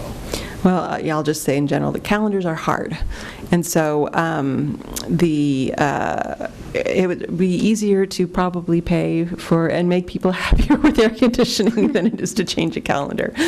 So that's where my thinking is on that. But I agree, Dr. Cash, that it's certainly important to ask. Yeah, I am still confused by those comments. I think as a board member I have a right to express my opinion, but I'll go with what you say. Well, and ultimately you approve the calendar that's negotiated between the district and SBTA. And we have no input in it. No, you do, but not in this form. Well, okay.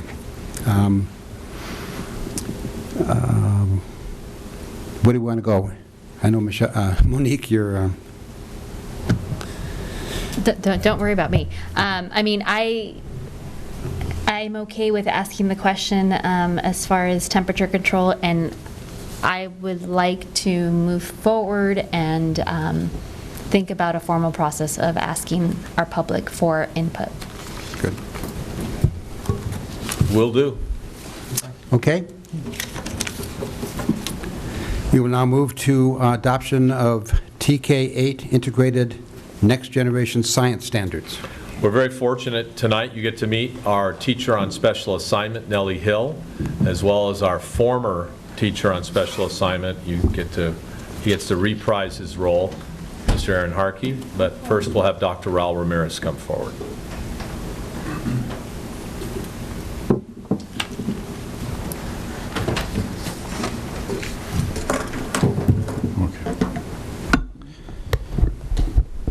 Good evening, Board President, and good evening, Board. I'm here to just introduce our topic and really lay the framework for the discussion. As a staff, we've gone through the process of looking at science and adoption of of next generation science standards and what that means to our current pathways for learning for our students in really TK8 at this point. So what we're putting forward and we're proposing as staff is to move forward with an integrated approach, an integrated model, and walking us through the details of that will be Ms. Nellie Hill, who is our current teacher on special assignment, and our former teacher on special assignment, Mr. Aaron Harkey, who is now the assistant principal at La Colina. So I'd like to invite them both to come up and present.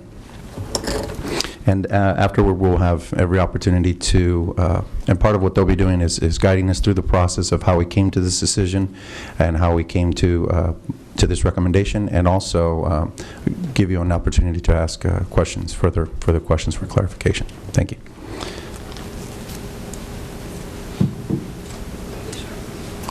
Good evening, board members. Thank you for your time tonight.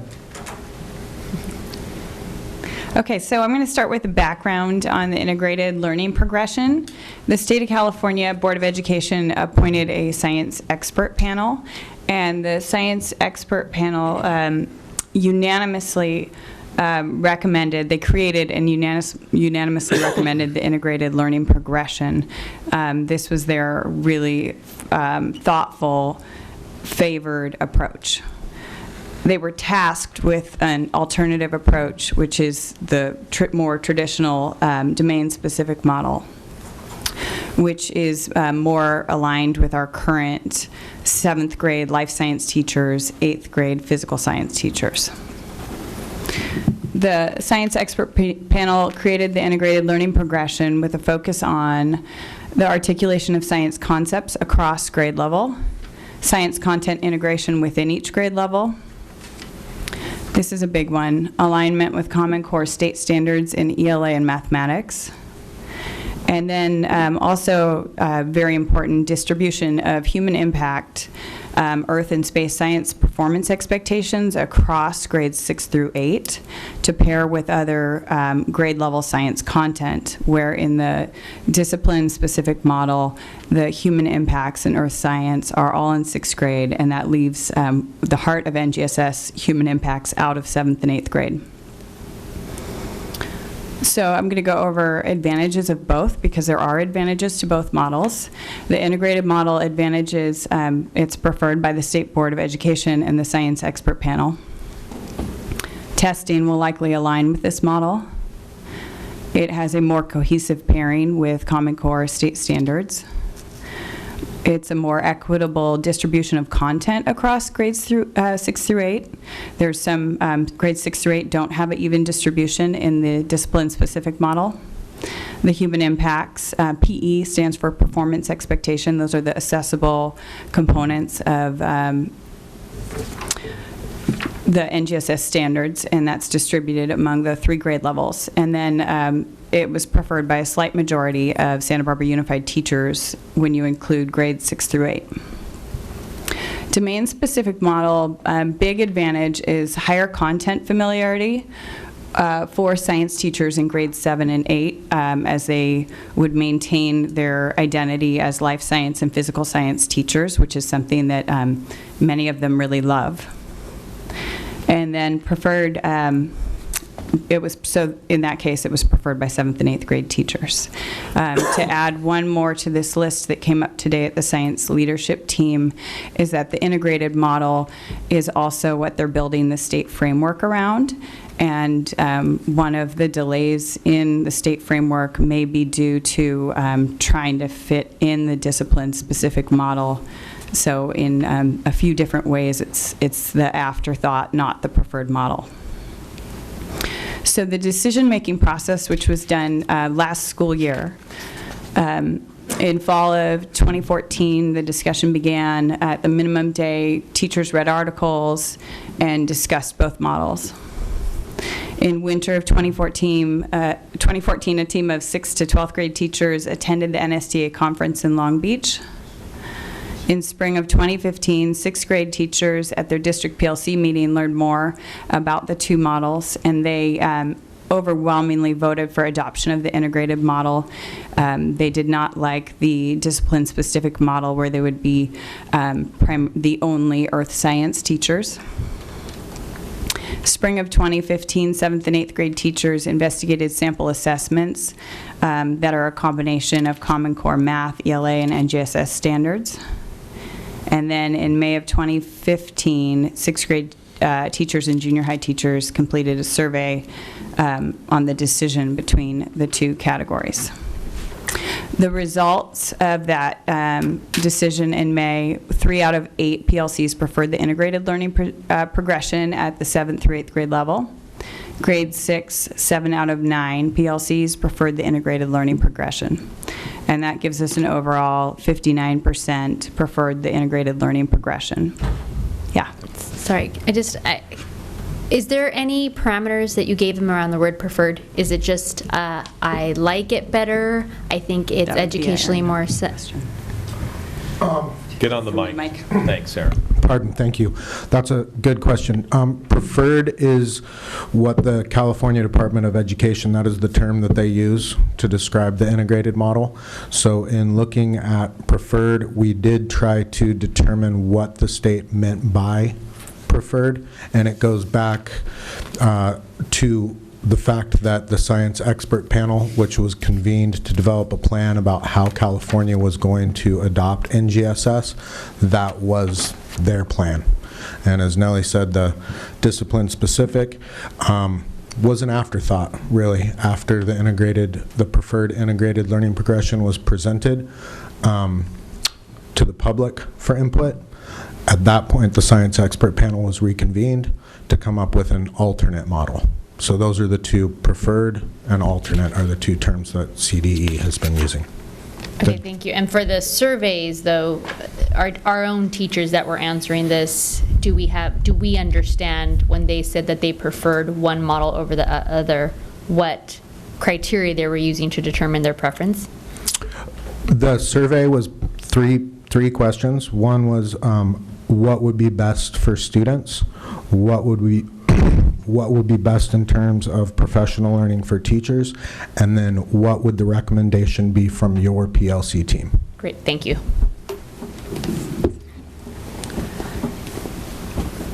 Okay, so the implications of that outcome, because you can see it's split, is some 7th and 8th grade teachers were unhappy with the decision, and they didn't appreciate or maybe even understand why 6th grade was counted as part of the voting. And that made them feel unsupported by the district because they didn't see the counting of the 6th grade as important. So some 7th and 8th grade teachers understood that there would be a benefit to aligning with science expert panel's decision and the state's recommendation.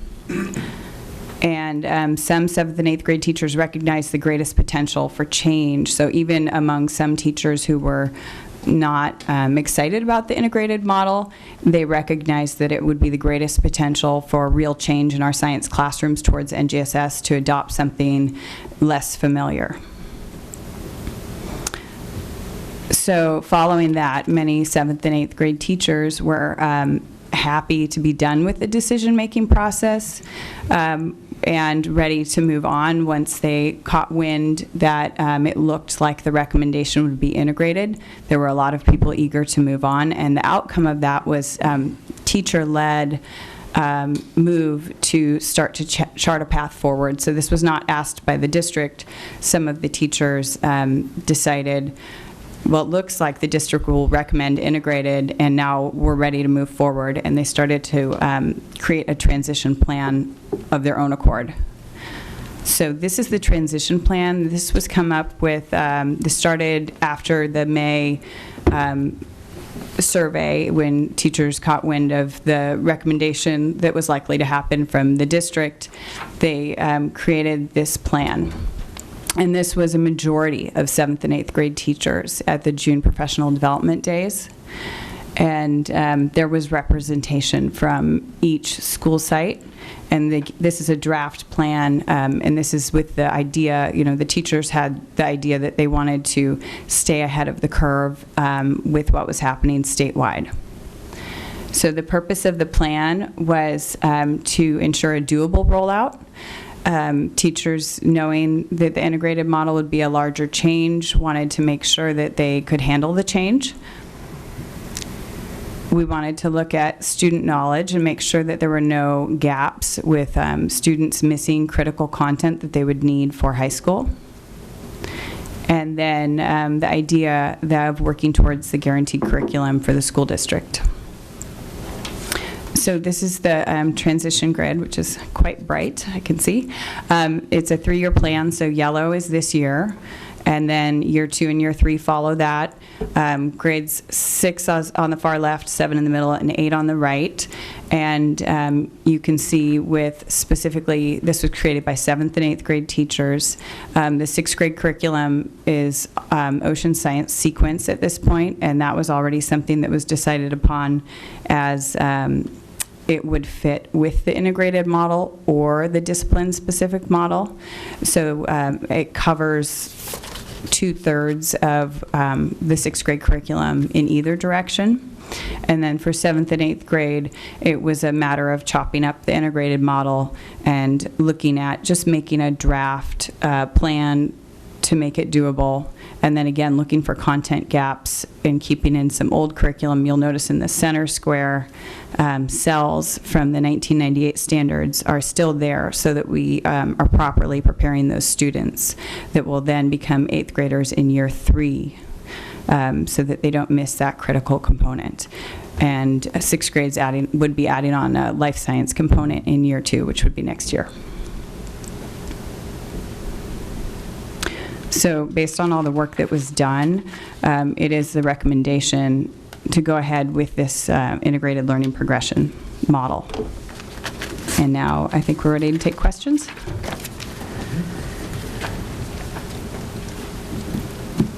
Ms. Parker?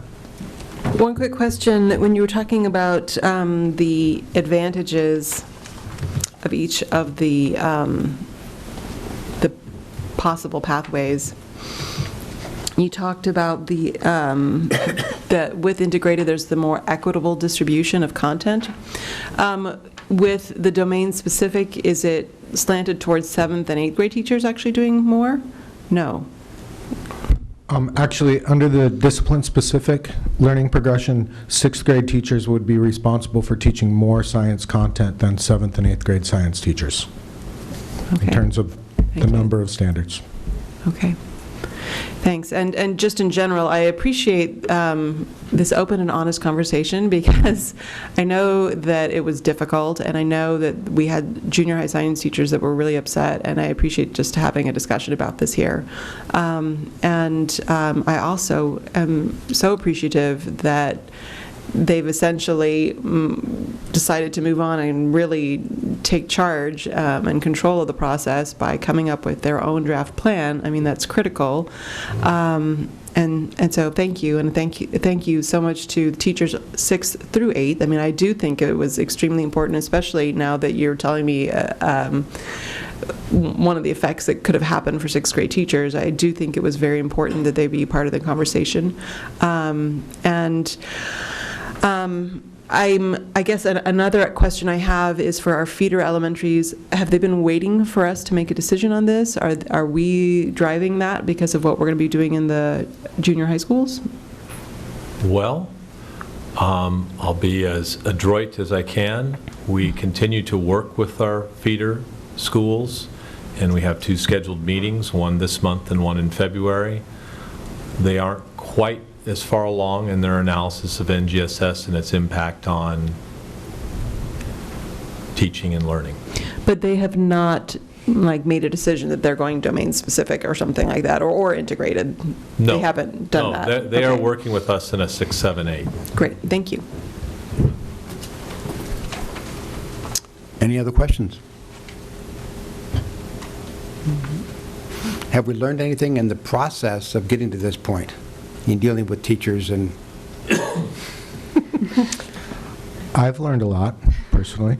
I think one of the things that did come out, and probably particularly this last June under Nellie's guidance during our PD week, is that regardless of discipline-specific or integrated, the way that we teach science and what we expect students to be able to do with science content knowledge is drastically different than how we have been teaching science.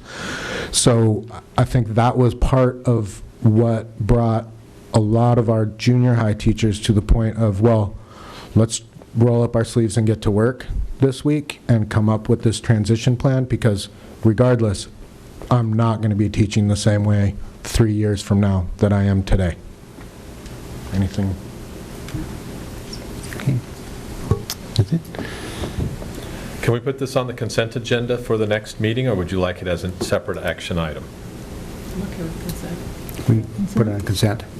Thank you. Thank you. Thank you. Thank you. Thank you very Great job, much. Nellie. Thank you. Thanks. Thank you. Thank you, Aaron.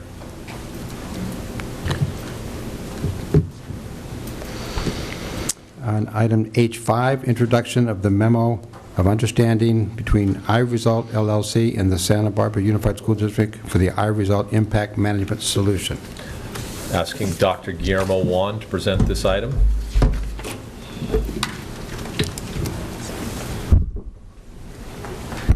Good evening, Board President, members of the Board, Dr. Cash, Cabinet. I'm happy to be here today to introduce an MOU that the district would like to enter into.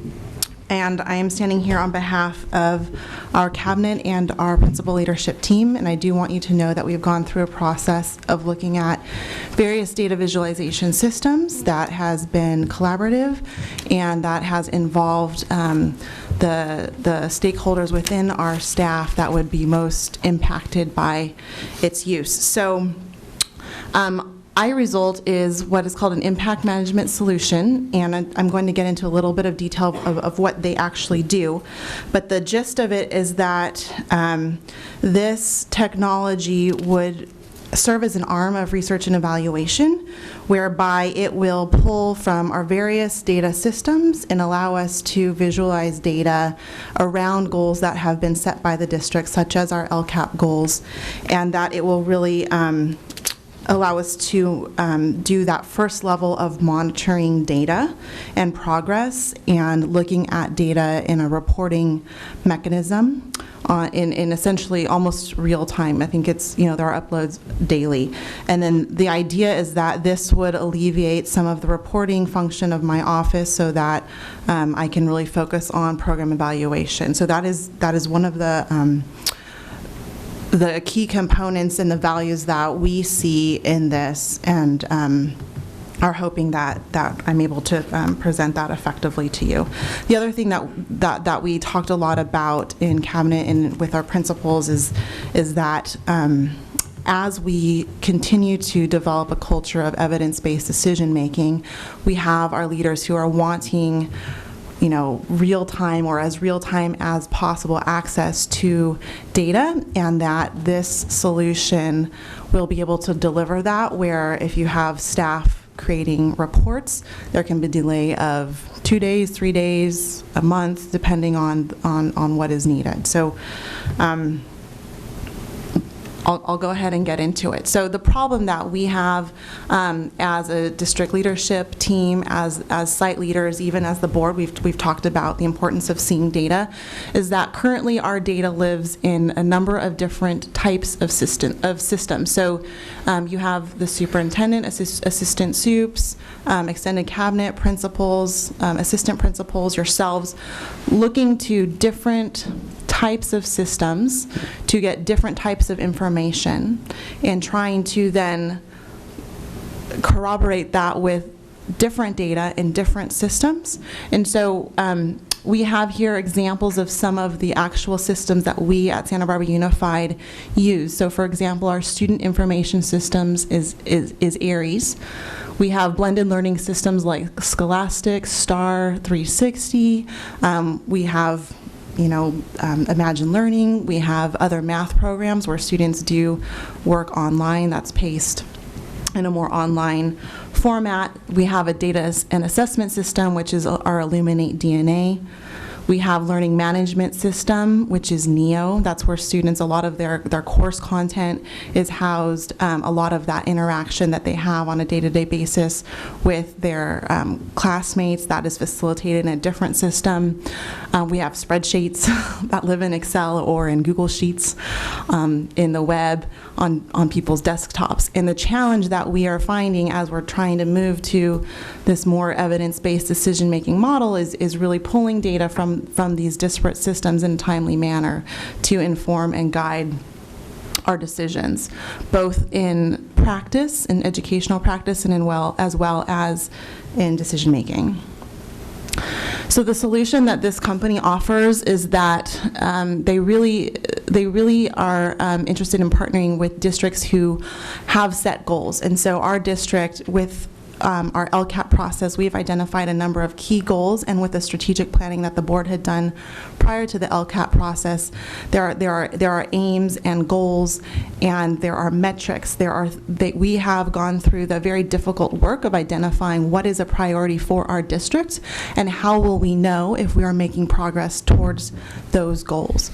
And so this is what I think really sets iResult apart from other data visualization packages, in that it's specific. I like to think of it as taking the best from business intelligence practice and tailoring it to an educational context.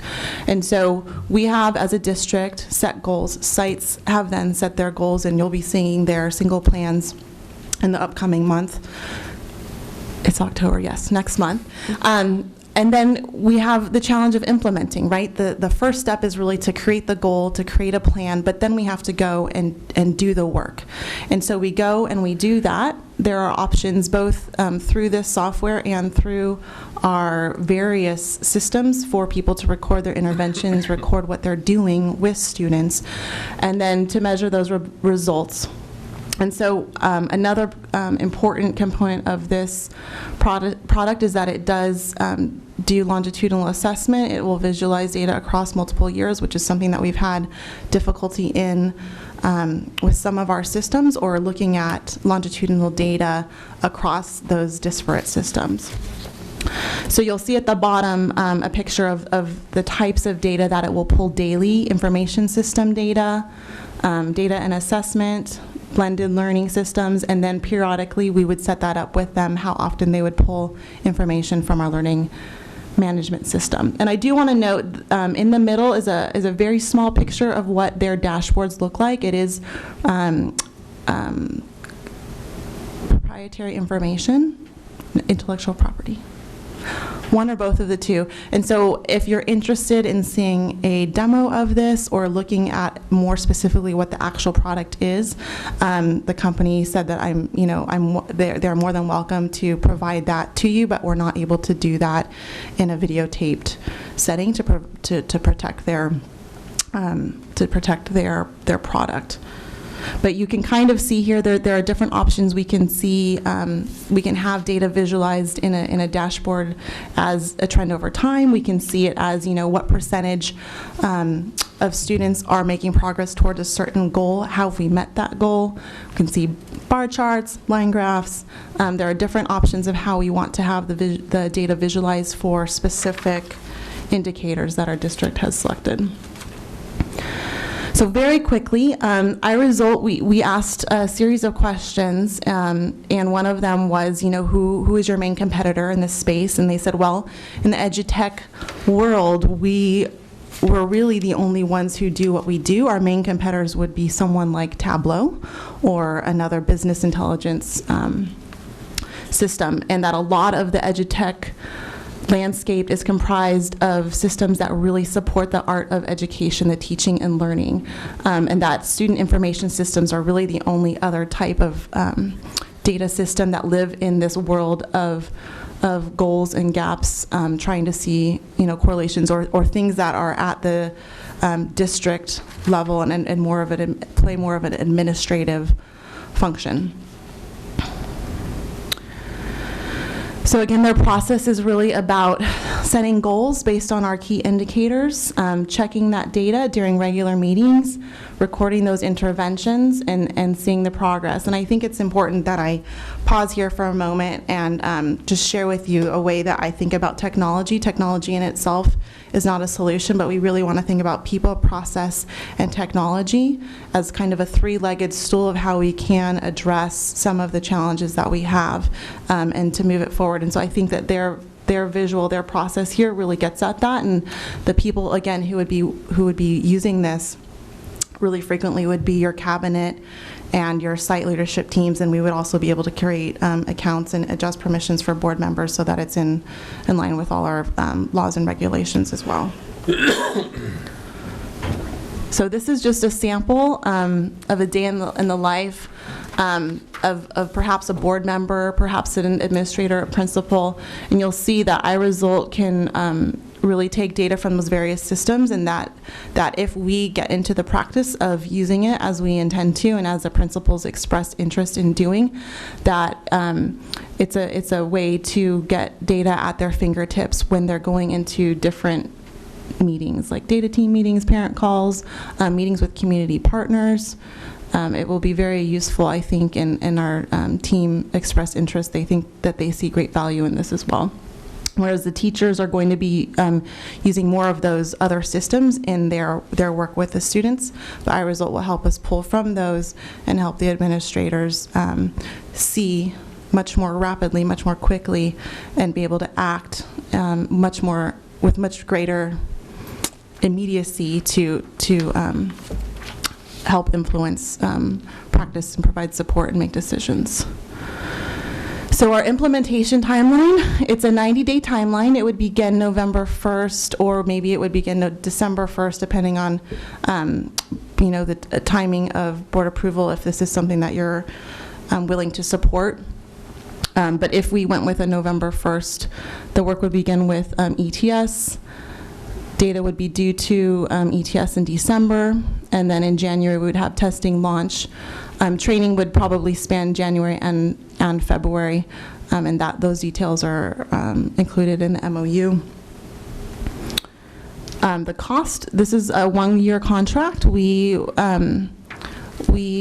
were first approached with a 3-year contract, and we felt it was very important that we only entered into a 1-year agreement to make sure that this is something that we feel is gaining traction, and that we would come back at a later date to provide evidence of that. So we have a discounted rate of $484 per student for the first year.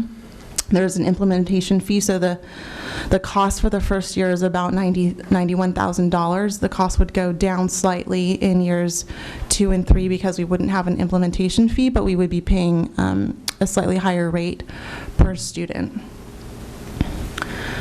I have a very loose evaluation plan for this. We have confirmed that we can get usage data from iResult, see how frequently we're using it, make sure that it's something that, we're not just going to throw 90 grand at it and walk away, but that we're actually seeing people log in on a regular basis. I've talked with Drs. Dradi and Ramirez about EPC, SPC agendas, the use of iResult in meetings, and this again is coming both from cabinet and principals, is something that we want. We want to be able to look at student learning data in our meetings to center a lot of our conversations around student learning in that way, and this would help facilitate that process. We also asked iResult if this is a product that could be used by teachers, possibly in the professional learning communities, and they said that they have districts who do that.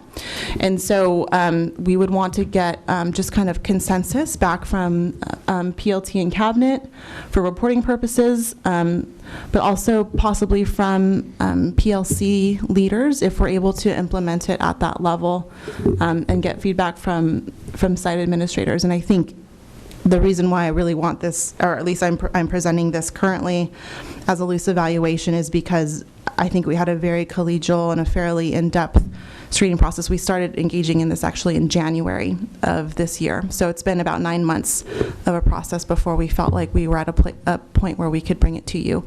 And so I really feel like that consensus building has occurred really naturally, and so that would be a very natural and less burdensome way for us to really see whether or not this is something that we believe will gain traction and help us move towards our goals. I think, I think that's it. So if you have questions at this time, I'm happy to do my best to answer them. Thank you.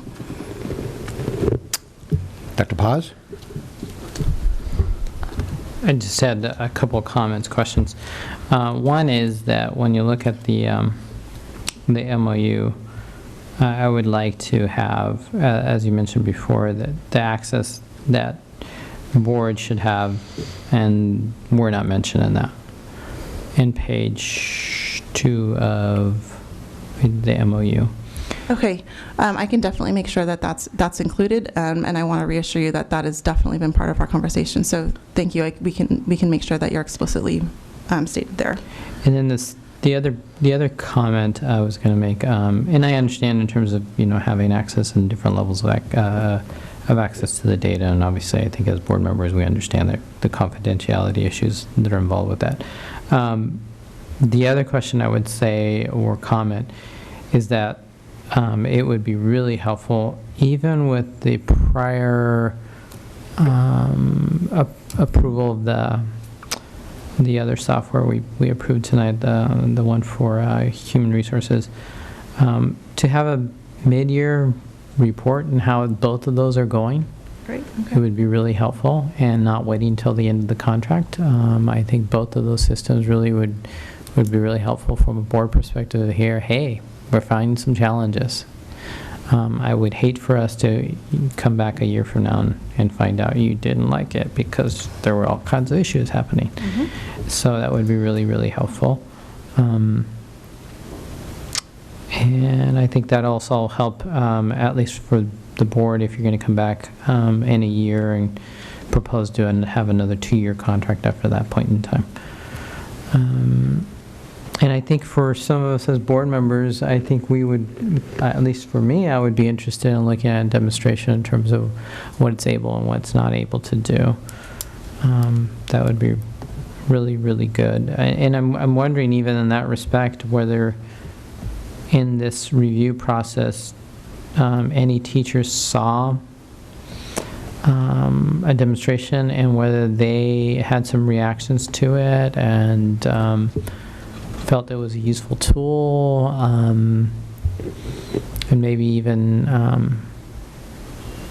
at this point in time inviting some to get some feedback, thoughts about it. And I would even venture to say, if we were to have this contract move forward, to have teachers involved in that sort of continuous feedback of the system and how it could be tweaked. Even I'm sure the developers would appreciate that as well. Yep, absolutely. I think the question around the use of it in PLCs did come up later in the game. So I think I think that is very on point. I'll talk with the assistant superintendents over those areas to see if we can have some of our PLC leads come in. A clarifying question, because we did ask the company, is this something that teachers typically would use day to day? And they said, no, not really, but it would be something that principals might use in a staff meeting to talk about the direction of their school, but that the use by teachers would probably happen mostly in the PLC setting. Mm-hmm. So I guess I'm just wanting to clarify that involving the PLC leads, if that would be satisfactory to the board. Yeah. Okay. Yeah, definitely. And also, iResult is very interested in, they said that they regularly visit districts to watch how they're using it, and that they are very on top of development of the product in response to user challenges and user functionality. Yeah, and even in that respect, even keeping a sort of a running log of issues and request, feature request, and pieces like that would be really interesting for you all. And I think even as a board, even dealing with that sort of at a higher level would be interesting to come back and report on these were the areas that we really had some really good success, and maybe some challenges were in these particular areas. Can I add something, just a point of note, and that is that the company's actually a nonprofit, and they vet us just as much as we vet them. They don't work with anyone that comes to us. They were really intrigued and impressed by our direction in looking at data to drive decision making. So I just wanted to add that. Ms. Adelson? I would have concerns. First of all, this seems like a lot of money, but I'm happy to hear it's nonprofit. But I also feel like, does this overlap with, say, NEO and some of the things that we already have? How much of this would be unique information, or does it act as a dashboard that just basically can overlap things? And if you're saying that really teachers wouldn't use it that much, principals would use it sometimes, the cabinet would use it more. I want to really be sold on it, and I'm not really getting that. And I'm looking at reviews online about it, and I'm seeing mixed things. So what can you tell me that would say, boy, this would really make a difference and be really valuable? Sure. So I would say our cabinet, our principals, they have expressed that they would want to use this every single day, every day. So it's not that principals would sometimes use it. It's something that they would check in. The intention is that they would check in regularly every day. How are we making progress to our goals, towards our goals? What do I need to do as a principal to work with my teachers to ensure that? So I want to definitely, if I haven't portrayed that, it's something that we had a demo, a discussion in PLT, and it wasn't consensus. It was actually unanimous. We all want this. What would be a strong example of where that information would impact them? Something that they could get from this that they couldn't get from other sources. Well, Dr. Ramirez would like to answer that question.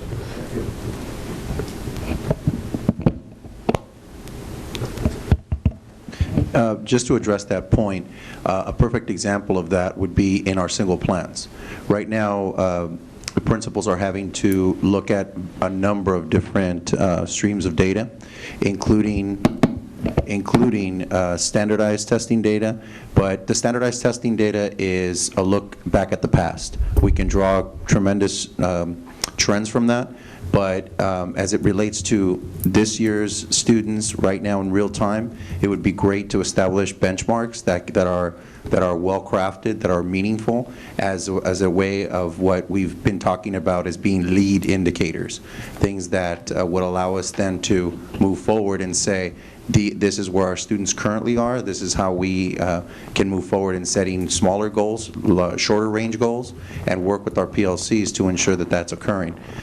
In our current system, there are a multitude of different systems, different logins, different sources of information. So just in capturing data around literacy, we would have to look at least 3 different data points that would, in the aggregate, give us great information, but that isn't easy to correlate. It's not easy to bring together, and it becomes very challenging, just the process alone of bringing these data points into coherence to create what we hope is a real robust data profile, not just for a single student, but for cohorts of students.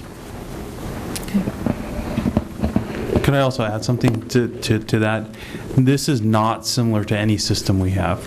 And Dr. Foz could probably speak to this better than I could. This takes data from all of those systems. So if we have testing data in our data and assessment system, we can take that data and ask iResult to compare that to attendance that exists in our student information system. The kind of gold standard in this area is a product called Tableau, and for a district our size, that could cost as much as of $250,000 to get this type of to get a similar system. But we desperately need something that takes everything and puts it together and allows us to visualize that, because otherwise we're doing it by hand. We're taking all of it out of systems, dumping it into spreadsheets, and doing that all manually, which is just a tremendous amount of work and impossible in some cases. And like to kind of thank you for your comments. I would like to kind of round that out in that literally I am doing this by hand right now, and so the data that you will see next month in your single plans, that's taking me a month. I mean, last year it took me 6 to 8 weeks to compile all the data that was presented in single plans. This year it's going a little faster. It's the second time. We have a slightly different process, but a lot of my function is dealing with reporting very basic statistics. And so the data that you also saw in March on the annual update, in June on the annual update, I'm spending probably, I would estimate, 3 months of my 12-month time doing reporting. And that's time that does not allow me to support our sites in developing program evaluations and helping develop the capacity of our site leadership and our district leadership to do their own evaluative and action research. So in terms of money and value and time, I think, you know, I wasn't going to go quite there, but to disclose that, I mean, it is a very laborious process to provide that type of data. And as Dr. Ramirez said, it's old data, it's lag data. And so if somebody wants something now, it's okay, well, you know, after this project that I'll be done with in 2 more weeks, then I can work on that, you know, with you, or we can try to help you get the skills that you need to learn how to pull that yourself. One picture that I would love to paint is that for reclassification, the data that lives in our scholastic system, actually I think it might be a different system, that it was purchased by someone else, but that SRI data, that data in the system does not have student demographics attached to it in that system. And so for a teacher to go in to look at their students' SRI data, they can go and see how is an individual student doing, but they can't really do any analysis of their class or of a grade level or of their school. How are students performing on the SRI? What do their reading lexiles or their literacy lexiles look like across subgroups? To get just that very simple data and look at potential for reclassification, it takes us, it requires Todd's staff to do a manual extract from the system that the SRI is in, upload that into Aries and into Illuminate. And we have to take the data from Aries, put it into Illuminate with the student demographics. Then we would take data that, like CELT data, for example, goes directly into Illuminate DNA and create custom reports that would have the various indicators that would tell us, is a student ready to be reclassified? So those processes are unfortunately slow when we don't have a system that can pull from all of our systems. Okay, one last little piece. Is there any system that we're using on those mini systems that aren't able to be read by eye results? That's a great question. No, we have confirmed that they are able to read all of our systems, and they have business agreements with both Aries and Illuminate and a number of the other systems that we have. Okay. Ms. Parker? One of the things that, in the further reading that I've been doing about it, that I really liked that you haven't mentioned, and that is, you know, it's a key piece of our strategic plan that we're looking at the holistic needs of students and that no child is anonymous. And if it works the way it says it works, it is very easy to click through if you have a red flag on something that you've set up on your dashboard, like attendance, for example. You just quickly can click through and actually pull up the list of the names of students that are being chronically absent much more quickly, and then a principal or a teacher can make those calls and deal with the problem in real time rather than waiting for, you know, you've had 16 calls saying that your child was absent from period 4 before you get to the attention of an actual administrator.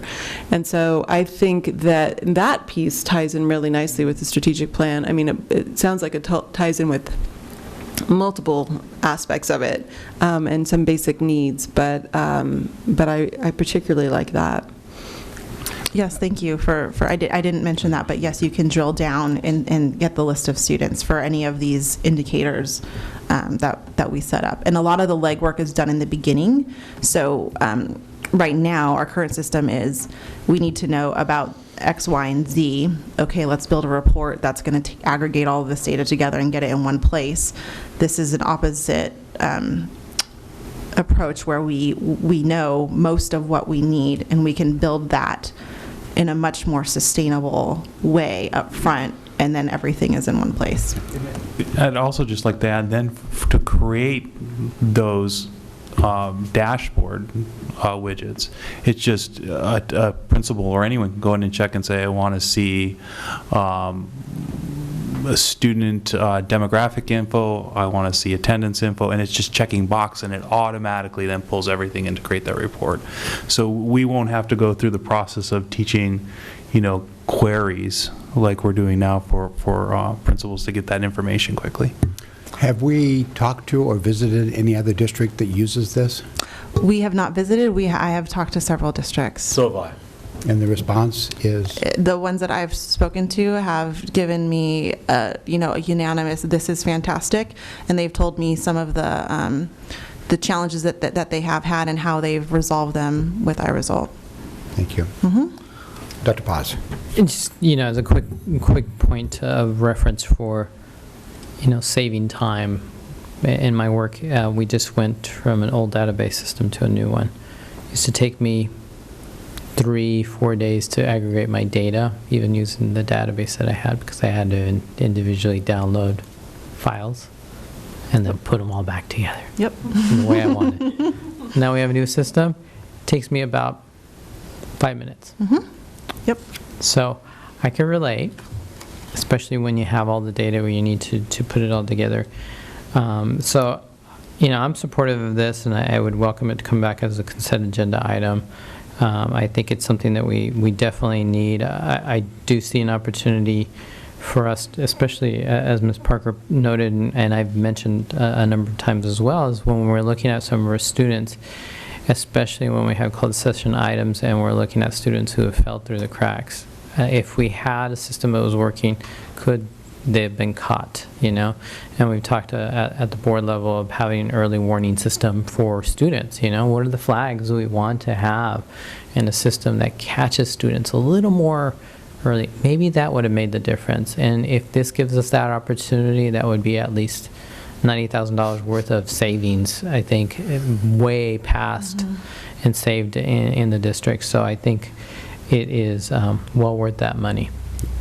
And do I understand you correctly that this is not a new burden on teachers? There's not a huge learning curve for teachers? That's correct. There is very little burden on teachers. The only burden on teachers that I foresee in our conversations that we've been able to foresee in talking with other districts is if PLCs want to own this and take this on, then they would engage in a learning process. But from our interaction with the software, and we've actually had an opportunity to demo it over several. We got the demo, but we also have a login, so we've played around with it. It's, in my humble opinion, it's very, very intuitive. And you're very intuitive. Thank you. They asked me to do it. Is this one that we want to come back, or does anybody want to take action? I would like to move to approve this.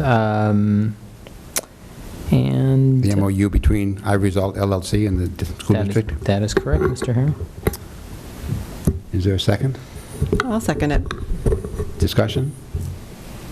All those in favor say aye. Aye. Opposed? Motion carried with one absent. Thank you very much. Thank you. Dr. Guillermo Juan. H6, Santa Barbara Unified School District initial proposal for 2015-16 collective bargaining with the SBTA, October 21st, 2015, in accordance with Article 17, Section 1. The district proposes to reopen the following articles. Article 6, hours and conditions. Article 10, class size.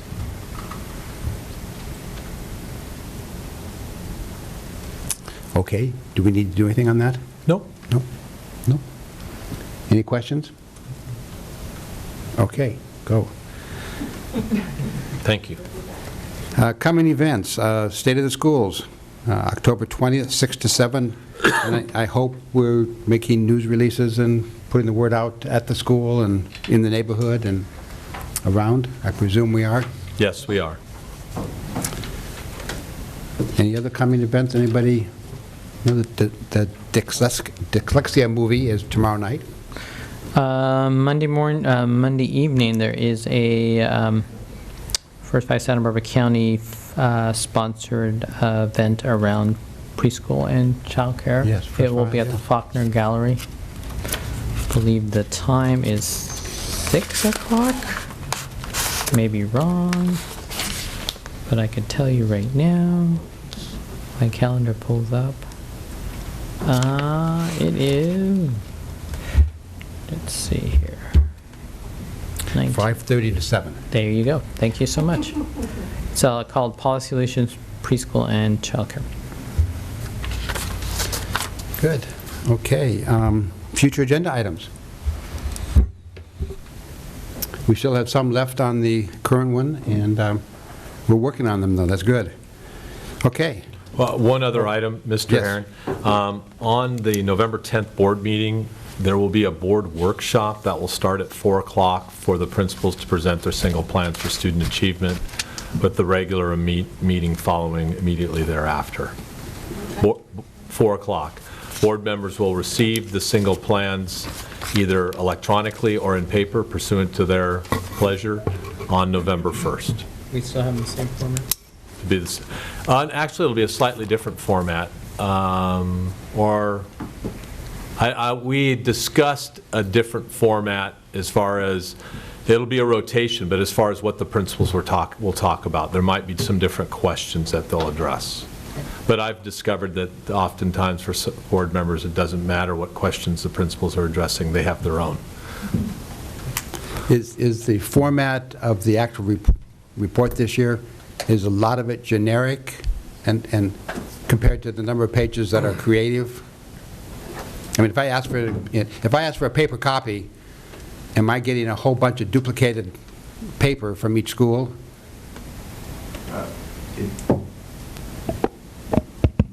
Perhaps you could clarify, what do you mean by Well, a duplicated lot of the paper? pages are duplicate in every school report. They're just the policies, school policies, or board policies. Well, some of that will exist because we have to report out on board policies, but the format will look slightly different in its appearance. We've gone to an electronic format, document tracking services, the same service that has assisted us with the LCAP. But in terms of the format, you shouldn't see anything that's too much of a departure. It's still aligned to the CDE template, and so a lot of the domains will be replicated. It'll just look slightly different in its appearance. Okay. So the answer is there'll be some parts that will be the same in every single SPS. Yeah, I'm curious because I asked for a hard copy, and I end up getting a lot of paper that's duplicate from school to school to school to school, with very few pages that are different from school to school. It's kind of like the safety plans. It's kind of like the safety plans. There's no way around that because the format is dictated by the state. Well, I'm just trying to get, do I want it in digital or hard copy? I want to save paper if it's all, same. I'll take it digital. Thank you, Mr. Herron. We could give you a paper copy. I don't want to waste paper if it's all the same. I mean, historically, most of the document is all the same on every school. And there's 2 or 3 pages that maybe are... Stuff you really want to read. Yeah. Okay. So, let's see. No disrespect. Are we adjourned at this point? Huh? Are we adjourned? Thank you.